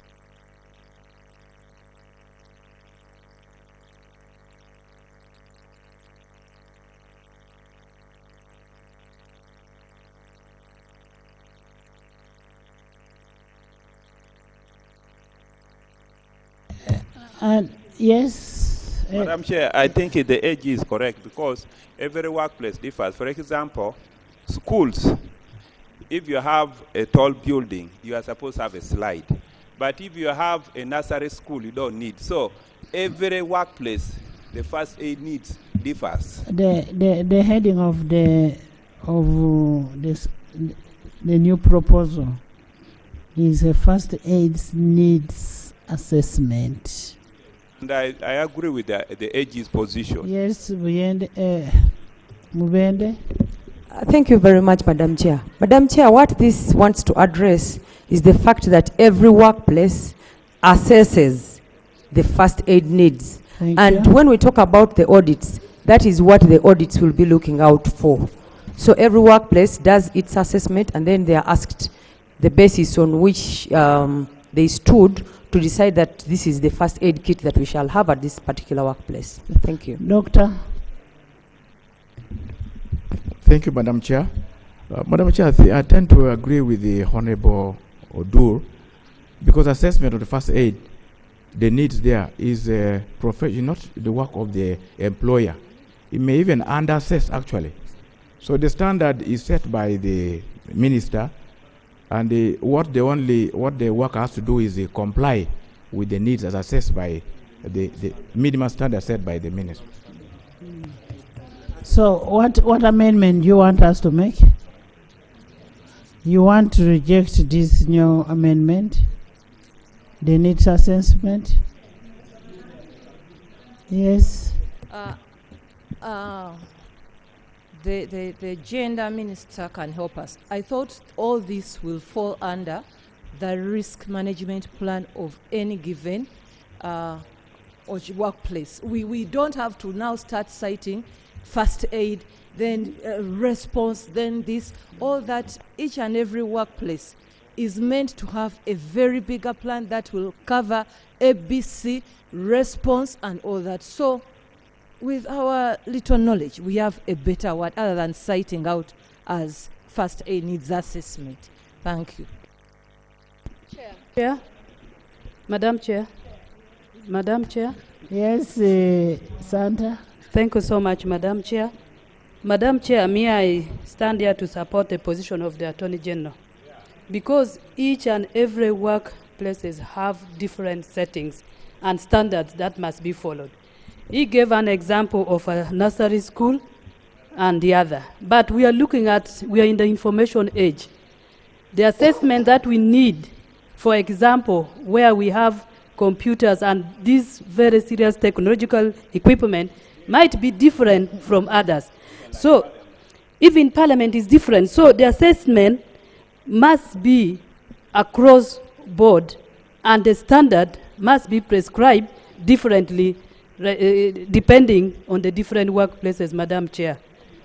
Thank you. Chair. Thank you, Chair. Thank you. Chair. Thank you. Let me hear from your log first. Right, Honorable, I think we are struggling with wording here. Some of the things being mentioned by colleagues do not amount to first aid. You know, there is precautions which ought to be in place in different work settings.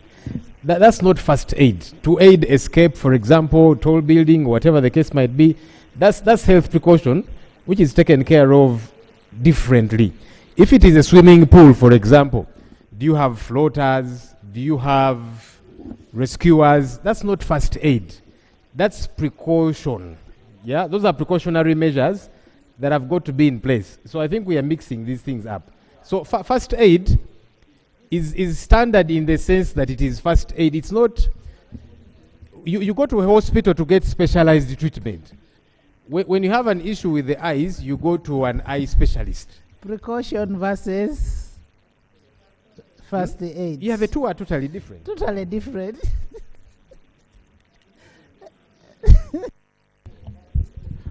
Right, Honorable, I wish to concede, because now it is clear first aid is after the fact. Yes. While precaution is pre. Pre.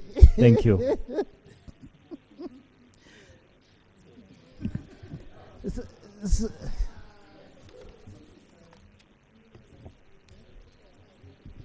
Madam Chair, first aid needs vary depending on the workplace activities and location. E.g., work over water can cause drowning, while work in mines can cause suffocation. So an employer or the owner of the business must assess their risks based on what they are doing and where they are. That's Chair. Precaution.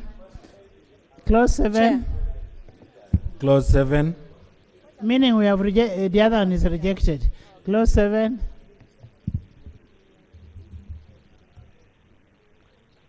Madam Chairperson, Clause 7, amendment of Section 69 of the Principal Act. Clause 7 is amended in the proposed paragraph B by substituting for the words is at rest or landing. The phrase comes to a complete stop at the designated landing. Justification. The provision was made in error and it is contrary to the practice where the gate of a cage should only open when the cage is at complete rest as a safety precaution. AG.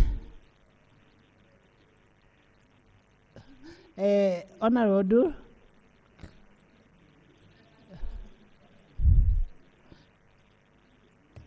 I concede.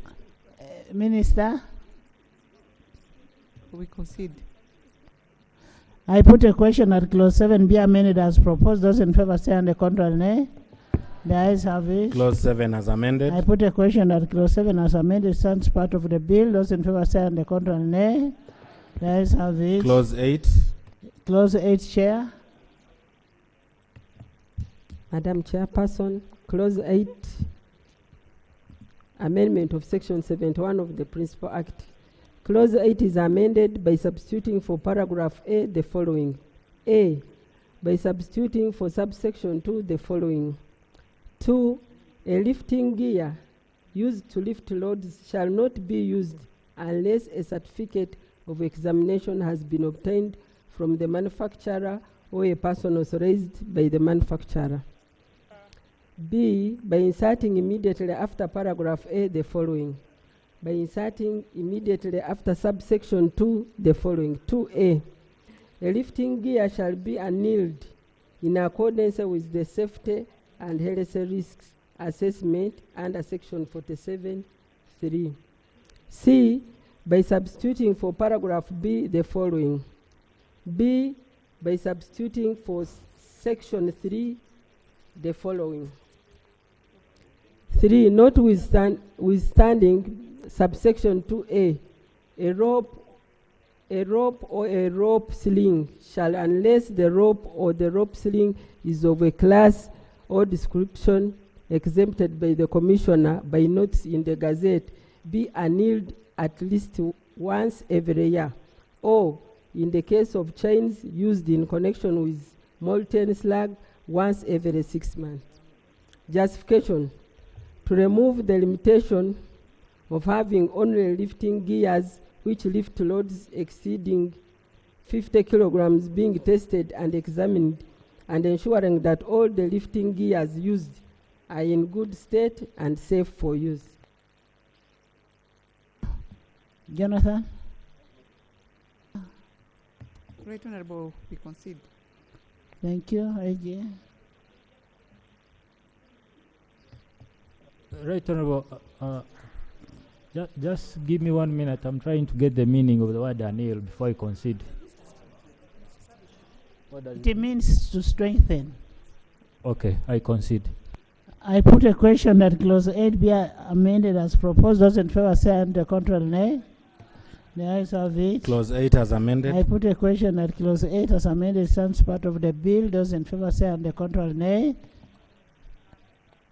I put a question that clause 8 as amended stands part of the bill. Those in favor say on the contrary, nay. The ayes have it. Clause 9. I put a question that clause 9 stands part of the bill. Those in favor say on the contrary, nay. The ayes have it. Clause 10. Chair. Madam Chair, Clause 10, amendment of Section 73 of the Principal Act. Clause 10 is amended by substituting for the proposed Section 73 the following. 73, training and certification of persons who operate machines, plant, and equipment. A person shall not operate any machine, plant, and equipment unless the person is trained and certified to operate the machine, plant, and equipment as prescribed by the regulations made under this Act. An employer shall not engage a person to operate a machine, plant, and equipment who is not trained and certified. A person who contravenes subsection 1 or 2 commits an offense and is liable on conviction to a fine not exceeding 1,000 currency points. Honorable Doctor. Thank you very much, Madam Chair. The phraseology, I have a problem with the phraseology because it assumes that somebody must have been trained already to operate that equipment. Yes. But there are new equipments that come from time to time. We can say before he's trained. Before he's trained, because if the equipment is new, that person can be trained and then starts to operate it. But the previous phraseology presupposes that somebody must have got that qualification, that training, before even this machine has been invented. So because of advancements in technology and very many things being invented, coming on board, and they can be used, somebody can be trained before using the machine, not having been presumed to have been trained. That is what I'm saying. Yes, Alepto. Madam Chair, I have issues with subsection 3 about the currency points. Looking at the 1,000 currency points and the imprisonment of 2 years or both, I think looks to be a bit high, considering that if they're using the person who is not trained, and for example, the machine gets spoiled, that burden goes to the employer. It goes to the employer, although it might also pose the health hazard to the person who is operating it. But I feel like the currency point is really high and could be reduced to half of this, which would amount to 500. I thought that would help you recruit trained people who are knowledgeable, who can be trainable. Yes, Aisha. Chair, I was just counter-arguing with Honorable Olume. What he's saying is of no consequence here. It is well phrased. A person shall not operate any machine, plant, and equipment unless the person is trained. It is well constructed. You cannot say before the person is trained. That would be different. I don't know. The law, I know it is well constructed. It all means, Chair, that no person that is not trained can operate a machine. So once you bring in a machine, you are under obligation to train the person. It's Honorable members, I want to refer you to section 73 on training. There is already an aspect of training provided for in the law. Yes, AJ. The issue of training is not an aspect, it is already provided for. Right Honorable, I believe the phrasing, the clause, the wording in every way is spot on. Pardon? I believe the wording of this clause is spot on. All 1, 2, and 3 are perfect. I pray that we carry them as they are. In the bill. Minister.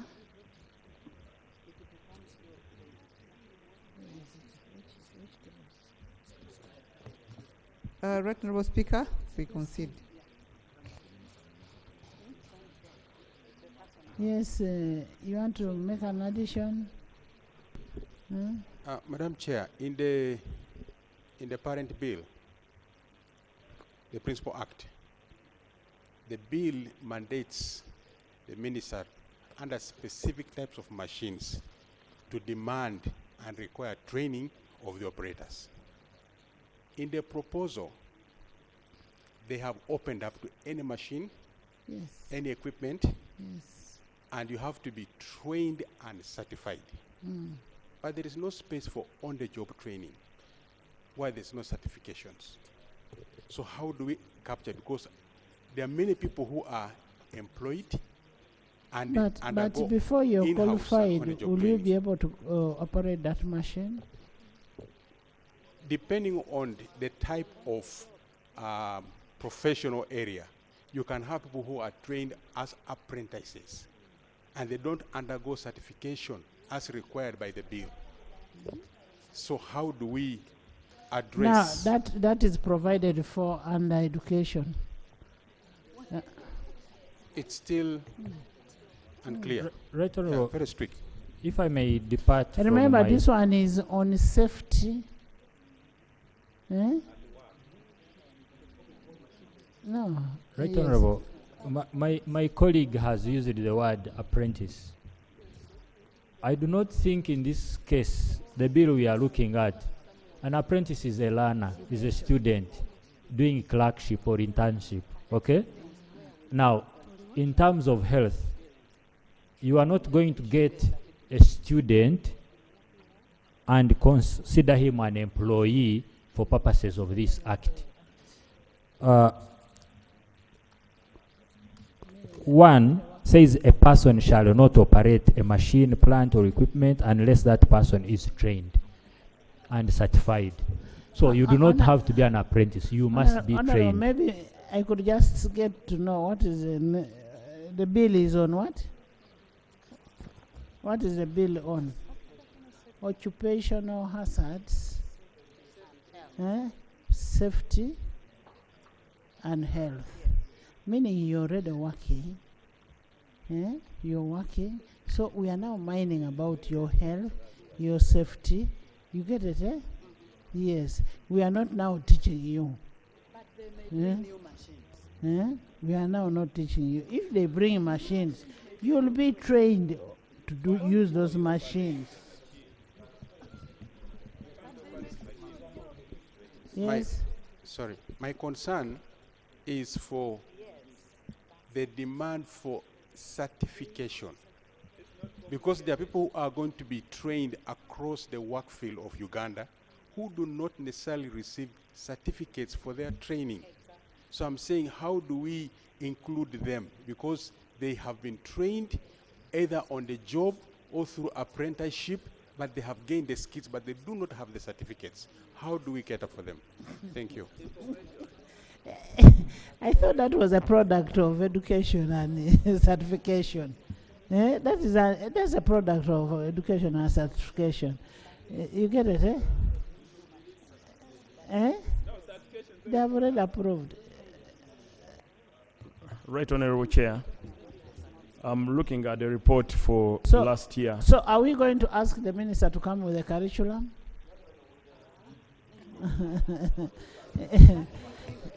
Yes, you're reading what? Right, Honorable Chair. I'm looking at the report for last year. Out of the 1,000 accidents we had, 997 accidents were caused as a result of untrained operators. Then we must also require employers train their employees. Apprentices are not supposed to be employed as machine operators. They are there to learn, not to operate machines. Honourable members, I put a question at clause 10 be amended as proposed. Right, Honorable Chair, this is when we are talking about workplace, as if we are limiting it to an industrial setting. Let's assume you are in a medical facility and you are operating an X-ray. An X-ray, those machines and etc. Some of them can also be dangerous. Are they saying that this ministry can actually prescribe the training and certification required? No, they can't. Yeah, so this clause 10 should actually be deleted. I'm moving an amendment that should be deleted. Wait.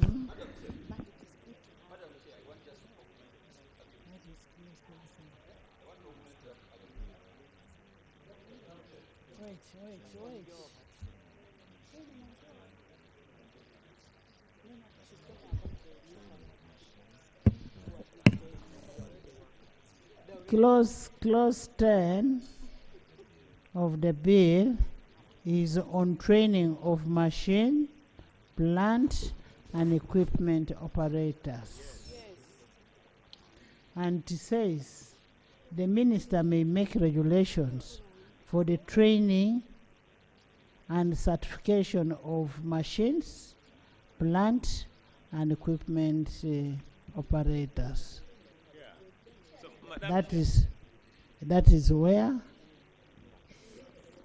that's what Honorable Dur is saying we should what?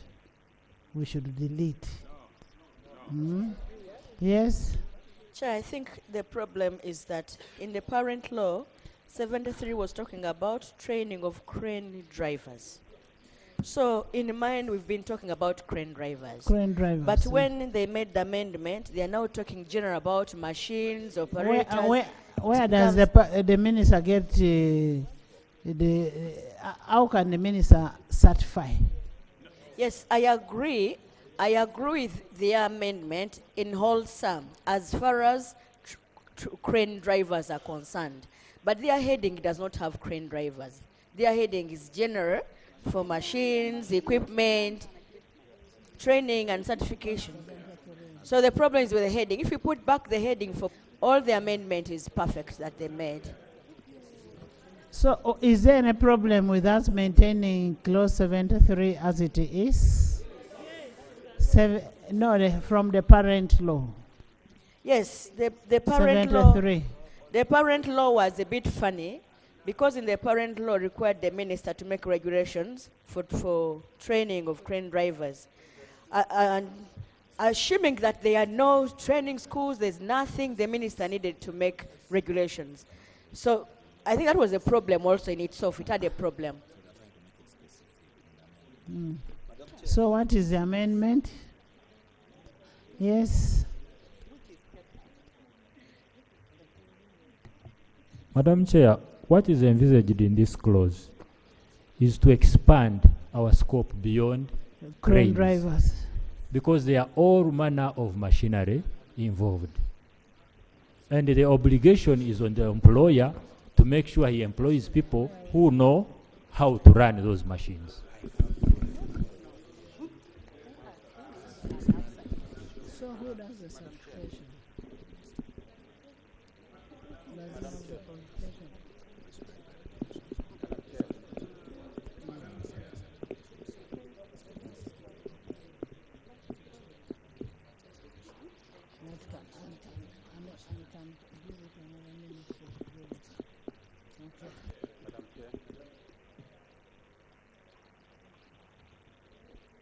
Yes, Aki. Madam Chair, the parent law is only talking about one equipment. But now And we you're have all- expanded. And you're all standing like you're looking after cows. Thank you, Madam Chair. We are the minister. We are now empowering the minister to make regulation. That Yes. regulation, the training institution must comply with, because there are so many training institutions. Interministerial.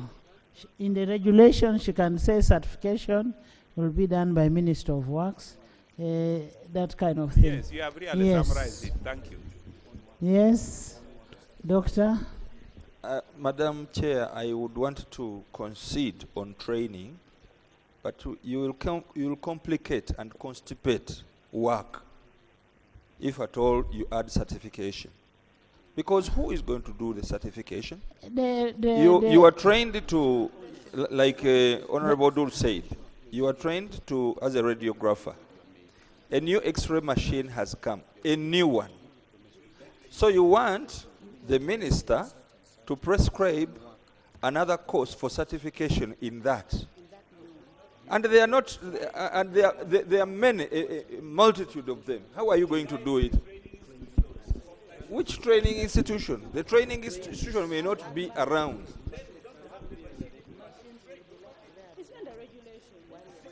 You are a heckler. Thank you. Madam Chair, training and certification, the regulations will prescribe who will do it. It can be ministries, but I want to emphasize even a manufacturer can do training and certification. We got new CT scans as a country, new digital X-rays, and there was no institution trained on it, but the manufacturer came trained and did the certification itself. So the regulations will address it. Thank you. Yes, AG. You see, to respond to Honorable Urume, would be wrong to separate the word training from certification, because certification is intended to attest or prove that you have been trained. So you cannot separate the two. That's why you are required to produce a driving permit to show that you are allowed to drive. Otherwise, without the permit, it is questionable whether or not you are permitted to drive. Honorable members, I put a question that clause 10 be amended as proposed. Those in favor say on the contrary, nay. The ayes have it. Clause 10 as amended. I put a question that clause 10 as amended stands part of the bill. Those in favor say on the contrary, nay. Chair. Madam Chairperson, Clause 12, amendment of Section 76 of the Principal Act. Clause 12 is amended. A. In paragraph A, the proposed paragraph C, by substituting for the phrase kilograms per square centimeters, bars, kilopascals, Newton per square. B. By substituting for paragraph B the following. By substituting for paragraph D the following. D. At least one water gauge of a transparent material or other type of approved by the Commissioner to show the water level in the boiler, and where the gauge is of the glass tubular type of the vessel is under pressure, the gauge shall be provided with an efficient guard that does not obstruct the reading of the gauge. Justification: to adopt the use of internationally recognized units of pressure.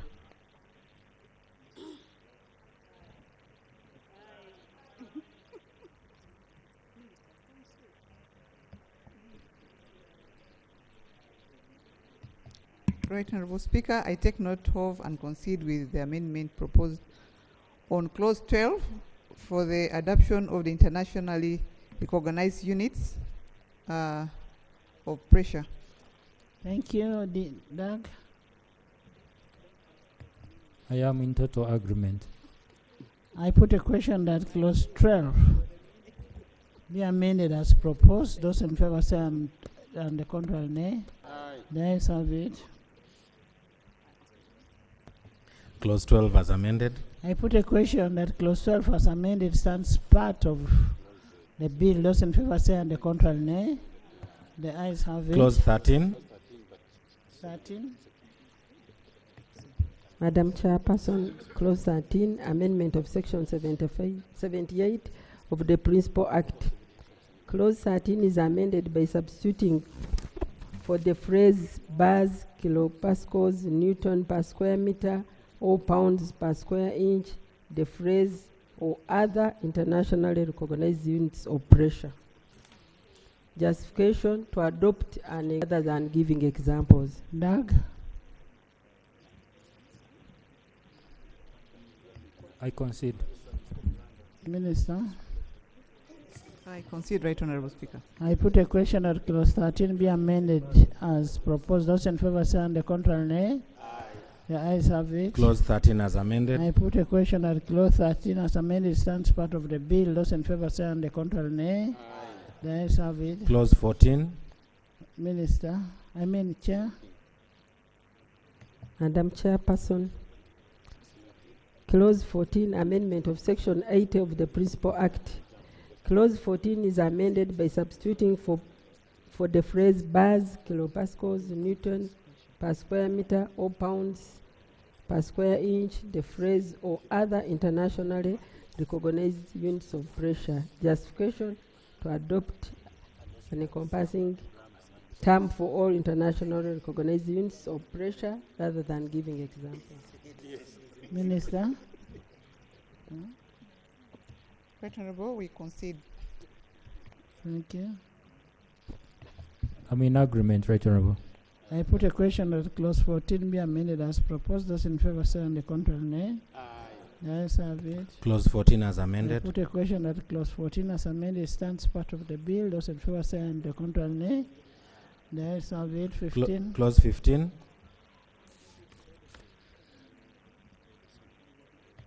Madam Chairperson, Clause 15, Amendment of Section 84 of the Principal Act. Clause 15 is amended by substituting for the proposed Section 84(3) the following. 3. Inspected by a person authorized to inspect electricity in a manner prescribed by the regulations made under this Act. B. By deleting the proposed Section 84(4). Justification: to provide for clarity on the duty of occupier to maintain safety of the workplace using electricity. The deletion of the proposed Section 84 is a consequential amendment having recasted the proposed Section 84(3). Yes. Madam Chair, I thought the intention is about the energy, the risk resulting from energy. Why do you only focus on electricity? Because we have gas and other sources of energy. Is that, have you taken care of that in other sections? Uranium and all other. Right Honorable, I want to agree with my Honorable colleague Kanya that we can expand this to include other energy sources that we use in the workplace that could be risky, like gas. There are some workplaces that use a lot of gas, and if it is not regularly inspected, it could cause an explosion and be hazardous. So maybe our draftsperson can reward this in addition to electricity, and add other probably hazardous energy, potentially hazardous sources of energy.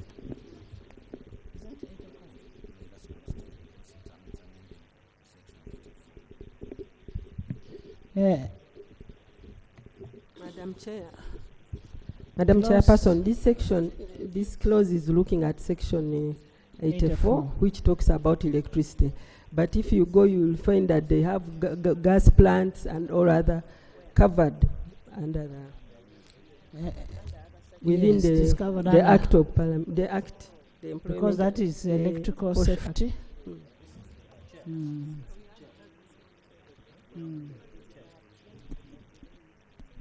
Chair, on the same amendment, there's a section amendment I thought we could add on an addition, because on most of the other countries, especially abroad, there is a date displayed on every electrical equipment or any equipment, the date showing exactly when it was checked, so that even if an employer is coming to use the equipment, there is at least a tag showing when it was checked.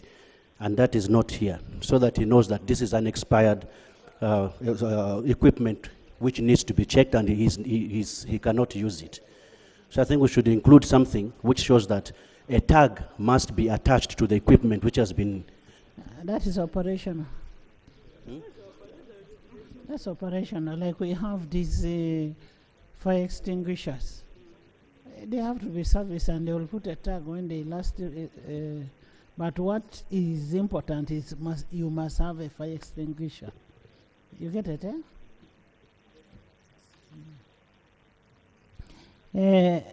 Chair, what were you saying?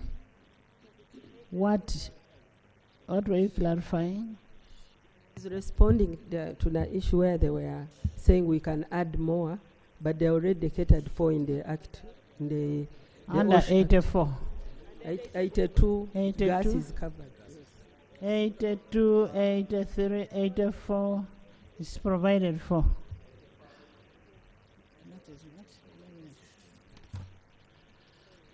So you okay? I'm glad the chair has clarified. I concede. Minister. Right Honourable, we are in agreement. I put a question that clause 15 be amended as proposed. Those in favor say on the contrary, nay. The ayes have it. Clause 15 as amended. I put a question that clause 15 as amended stands part of the bill. Those in favor say on the contrary, nay. The ayes have it. Clause 16. Chair 16. Madam Chairperson, Clause 16, amendment of Section 98 of the Principal Act. Clause 16 is substituted for the following. Amendment of Section 98 of the Principal Act. Section 98 of the Principal Act is amended A, by substituting for the head note the following: duty of suppliers, manufacturers, importers, and distributors. B, subsection 2, by inserting immediately after paragraph C the following: D, hazardous substance, mixture of substances, expired content, empty containers, or related articles of hazardous products after their use are safely disposed in accordance with the National Environment Waste Management Regulation 2019. Justification to remove the ambiguity to in the head note.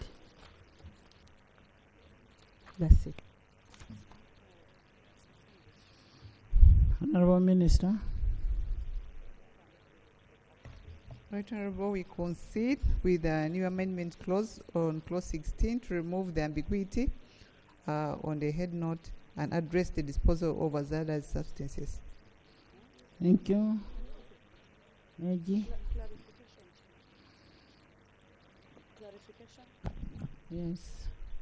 Honorable members, when you're looking at the bill, you should also be able to look at the Parent Act.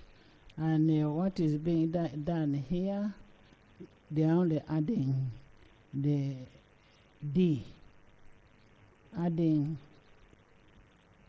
yes? Yes, Madam Chair. I'm looking at the word related articles of hazardous products. Looks kind of weird. I'm thinking it's supposed to be particles of hazardous products. I need clarification on that. The wording is correct, related articles, because there are so many, you cannot describe them in one. Yes. Other than that, I am in agreement with the committee. Thank you. I put a question that clause 16 be amended as proposed. Those in favor say on the contrary, nay. The ayes have it. Clause 16 as amended. I put a question that clause 16 as amended stands part of the bill. Those in favor say on the contrary, nay. The ayes have it. Clause 17. 17, deletion. Prime Minister, I don't hear you voting. Madam Chair, Clause 17, amendment of Section 119 of the Principal Act, delete Clause 17. Justification to ensure compliance with the provisions of the Principal Act. Yes. AG.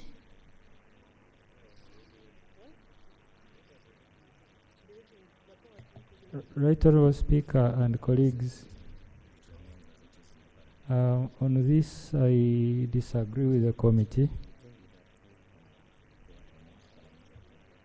It is our position that subsection 1 be maintained.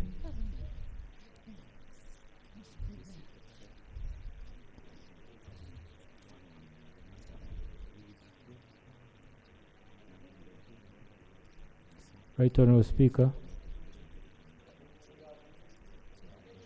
Honourable members, what the committee is doing is to delete the amendment which was brought, which says amendment.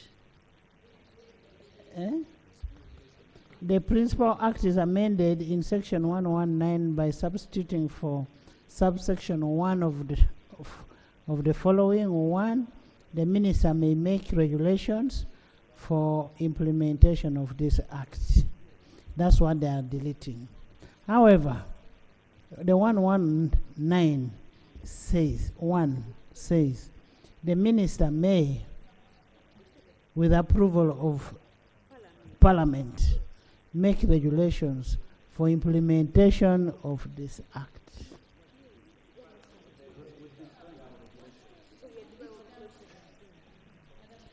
We are maintaining the Principal Act. We are maintaining the Principal Act. It's not anything for debate. Yes, thank you. We are maintaining the Principal Act. Shall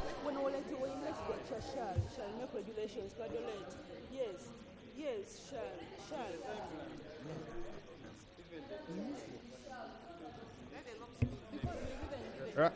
Right, Honorable Chair. I think it's important that Parliament is involved in this process. But as we discussed earlier, and the Minister committed, I had somebody calling her a good minister. The good minister committed to be bringing those regulations. I think let's enforce it within the law to actually say shall. Yes. So that it's not, you see, once we leave it as may, 10 years later, as has been the case with this Parent Act, you cannot blame her entirely. She says, but the law says may, so I chose not to. So I think let's rectify that, right, Honorable, and make the amendment.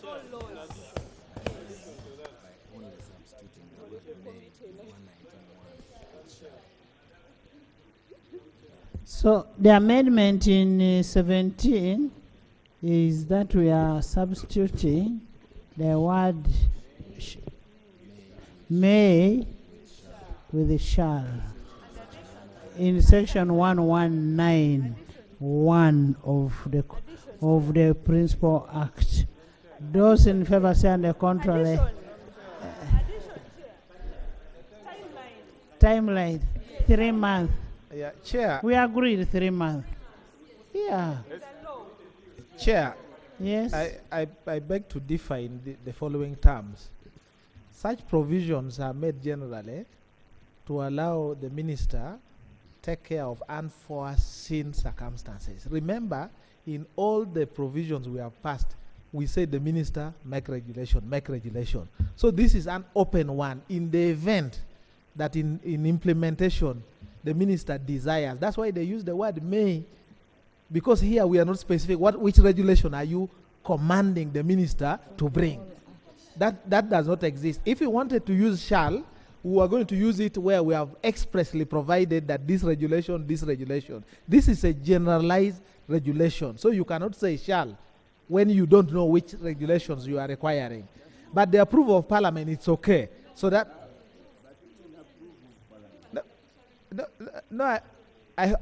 members, Chair. listen to Honorable Dur, because there are some aspects that may not require regulations. You get it, eh? There are other aspects that may not require regulations. That's why he's maintaining may. Okay. Right, Honorable, I do hear him. You see, the thing is, if you're taking care of an aspect within the law, then there's no need for the regulation at all. So I think where my brother is saying that for us to have shall, then we should have mentioned that within the Act. So why bring a regulation if it's already taken care of? So maybe if you can clarify. Chair, there are so many provisions. For example, we had said that an employer must do an assessment. I think we call it risk assessment or something. And then we say the minister will make regulation. Now we are specific. There is an assessment. So we can command the minister shall make regulation for that assessment. Now we have done that in so many provisions we have passed. But here in legislative drafting, you allow the minister some latitude. In case you go and implement and you find that there is one aspect that we have not addressed, the minister may then exercise the discretion to make a regulation. But because Parliament wants to have a say, then you say, come to Parliament. If you make it shall, it is like redundant. What are you directing me to do? The minister can ask you, even here, okay, you are telling me the minister shall make regulation. Now you tell me on what? That's the explanation I wanted to offer.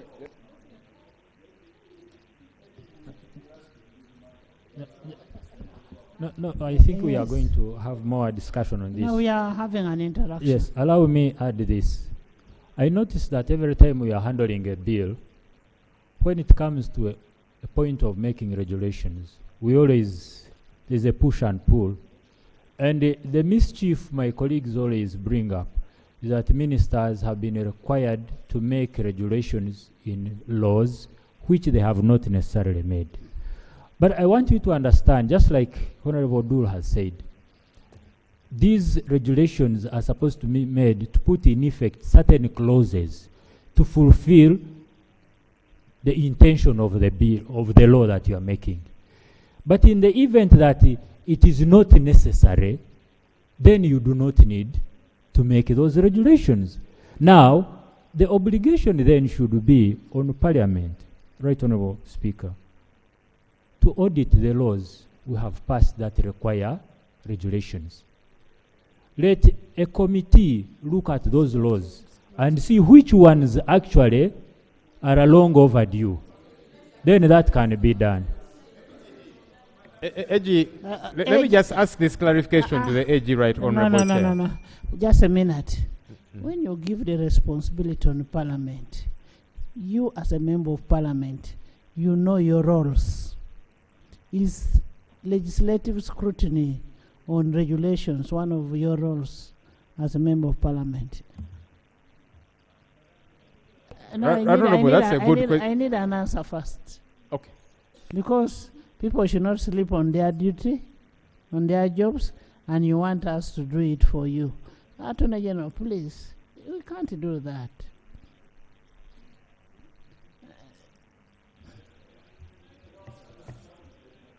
Madam Chair. Yeah, I am still waiting for feedback on the microphone from AG. No. Right, Honourable, I agree with you. I concede. Thank you. Yes, Globe. Right, Honourable Speaker. Maybe let me also ask the Attorney General a question regarding this particular law we are dealing with. Does he think there is need for regulations? Because that will help us. And that's why on my end I'm insisting on the shall. If there is no need at all for any regulations in all the sections of this law, then there's even no need to talk about regulations. But if there is need for regulations, even if it is on one particular section, then we must get the commitment of the minister. How? By saying shall, the minister shall bring those regulations. So maybe the Attorney General needs to help us. This particular law, forget about the many which was saying we should audit and so on. There can be time for that. But this one that we are dealing with, is there a need for any regulations? Madam Speaker, I want to respond to the law, to the Right Honourable Leader of Opposition.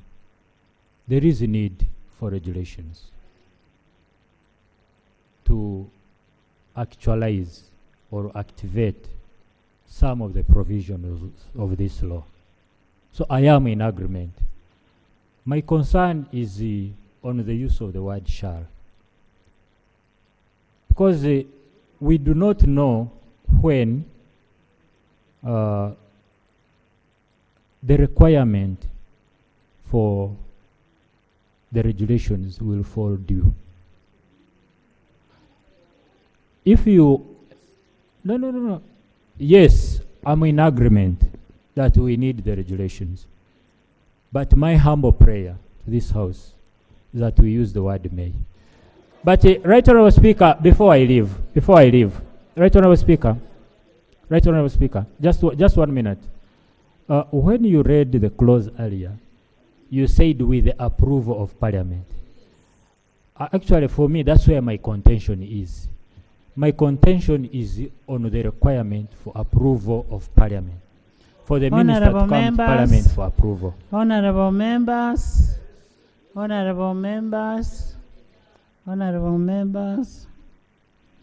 I am putting a question that clause 17 be deleted as proposed. You know, when we delete clause 17, we maintain what is in the parent act. What is in the parent act with approval of Parliament. And when you look at what Honorable Duru was saying, we can have different regulations. This is a general regulation. which may not even be made. If you have made a specific regulation which is already required, there are regulations that can be specific. And this, the one we are looking at, is a general regulation for the Act. General. So, having a may not infringe on your rights. But what is important here is for an approval of Parliament. Yes? Right Honourable, for me, I would move to amend by removing the word approval of Parliament. Permit me give justification. No, we are not taking away the powers of Parliament. The obligation would be on the minister. You justify. Okay. Justify. Permit me to justify. Right Honourable Speaker, I know that in allowing the minister to make regulations would promote. Right Honourable Speaker, allowing the minister to make regulations under this act without the approval of Parliament will promote efficiency. The process of approving statutory instruments in Parliament requires time. For example, the statutory instrument may be sent to a sectoral committee for scrutiny and comments, presentations of a report on the statutory instrument, and that will require time. Therefore, this delay may defeat the purpose of preparing the statutory instrument under this act to address an emergency relating to occupational safety and health of workers. I want you to note, Right Honourable Speaker and colleagues, some acts require ministers to make statutory instruments. I need to be protected, Right Honourable. You're protected. I want you to note, colleagues, there is an exception. Some acts require the ministers to make statutory instruments with the approval of Parliament. This is because the statutory instrument, those statutory instruments affect the core mandate of Parliament and require the consideration of approval and approval of Parliament. For example, a statutory instrument made under the Tax Procedure Code Act. Right Honourable Speaker, Odur, I really want you to listen to this. A statutory instrument made under the Tax Procedure Act for purposes of amending Schedule 2 relating to tax laws, Schedule 4 relating to amounts of turnover in respect of which audited financial statements are required.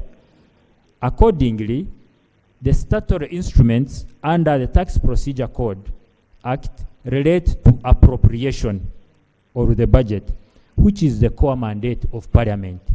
Such statutory instruments cannot be made without the approval of Parliament. But this is different. This does not affect the core mandate of Parliament. Thank I you. beg submit. Honourable members, what Attorney General, you've heard what Attorney General is saying. You've heard? We don't need to. We don't need to approve because our committees may take long with what? With the no, I'm going to put a question. No, I'm going to put a question. Because our committees may delay, but as a presiding officer, Honourable members, I want to put a question. Honourable members, I want to put a question. And the question I'm putting, those who are going to be in favor of AG's proposal, are we together? Those in favor of AG's question of saying that the minister shall make regulations without parliamentary approval because of the delays in the house where he sits, meaning that he's one of the people who delay. The answer should be no. But if you're in for what he says, you say aye. Are we together? I am putting a question.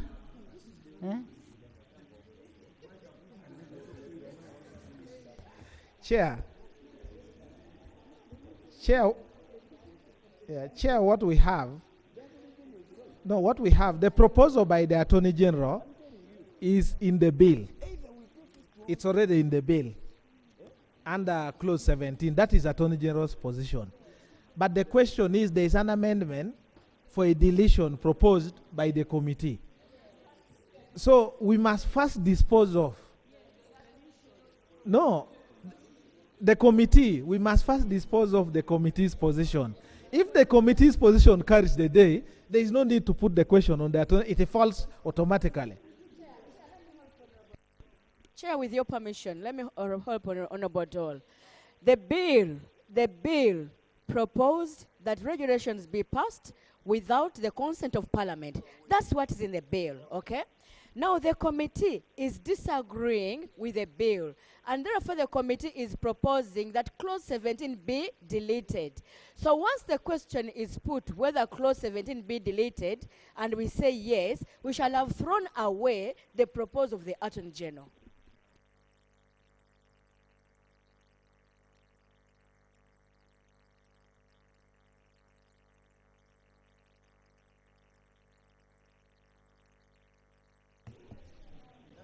Chair.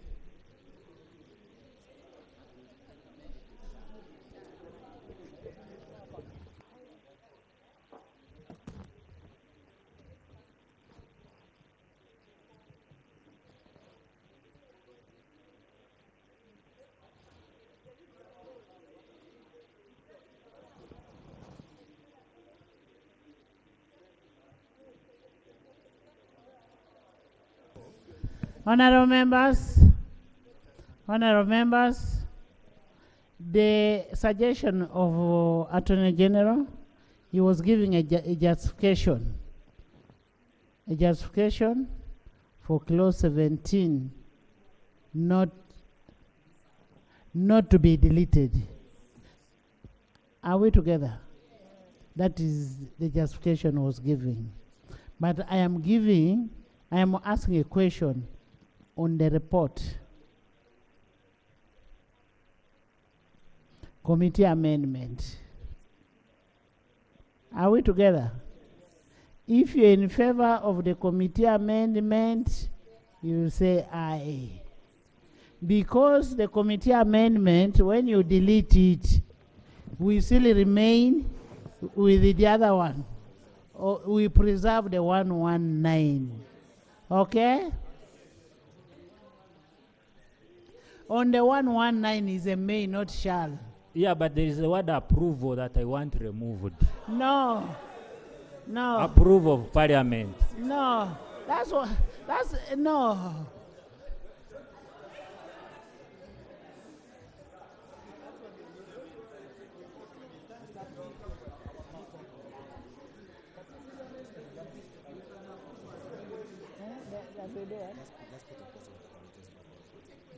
Honorable members, I put a question that clause 17 be deleted as proposed by the committee. Those in favor say and the contrary nay. The ayes have it. Clause 18. 18, Chair.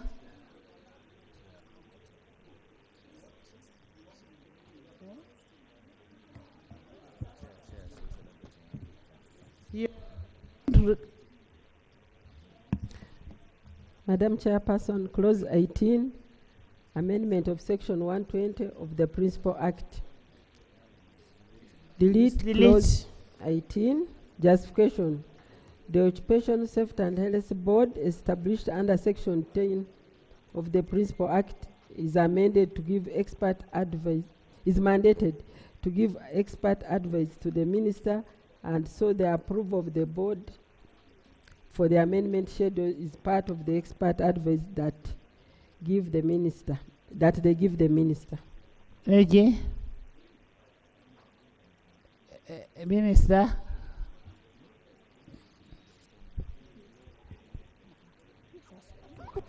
Right, Honorable Speaker. I take note of and consider with the new amendment proposal on clause 18 to delete the previous amendment and I'm in agreement. I put a question that clause 18 be deleted as proposed. Those in favor say aye, the contrary nay. The ayes have it. Title. I put a question that the title stands part of the bill. Those in favor say aye. Clause 1. Clause 1. That's why I wanted you here. Madam Chairperson, clause 1 is amended by inserting immediately after paragraph C the following, by inserting the following new definitions in the appropriate alphabetical order. Safety and health audit means an audit carried out by the safety and health practitioner to evaluate the safety and health standards, policies, systems, and procedures of a workplace.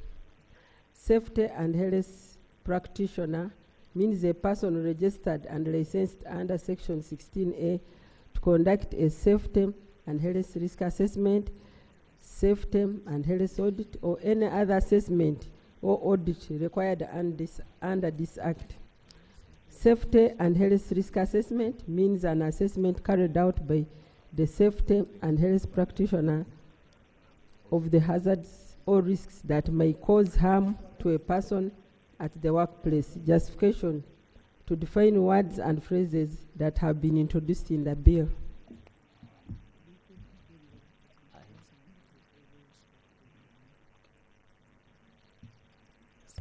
Minister. AG?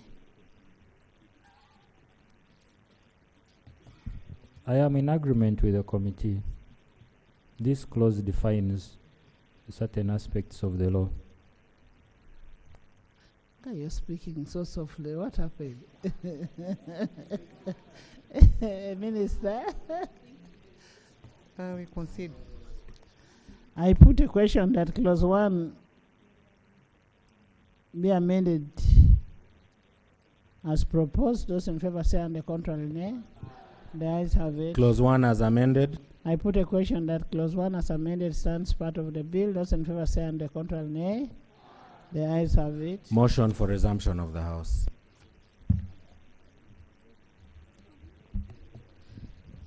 Honorable Speaker, I beg to move that the House resumes and the committee of the whole House before that.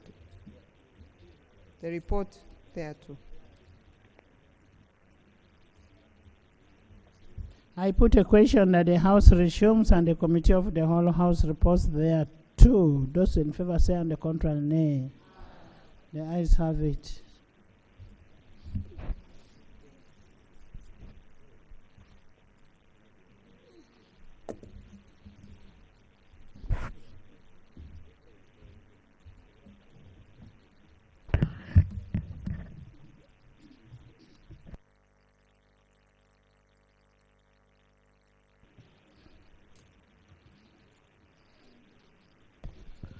Report of the Committee of the Whole House. Honorable Minister. Honorable Speaker, I beg to report that the Committee of the Whole House has considered the Occupational Safety and Health Amendment Bill for adoption of the report of the Committee of the Whole House. Honorable Minister. Honorable Speaker, I beg to move that the report to the Committee of the Whole House be adopted. I put a question that the report of the Committee of the Whole House be adopted by this House. Those in favor say and the contrary nay. The ayes have it. Bill's third reading. the Occupational Safety and Health Amendment Bill 2023. Honorable Minister. Right Honorable Speaker, I beg to move that the Occupational Safety and Health Amendment Bill 2023 be read the third time and passed into law.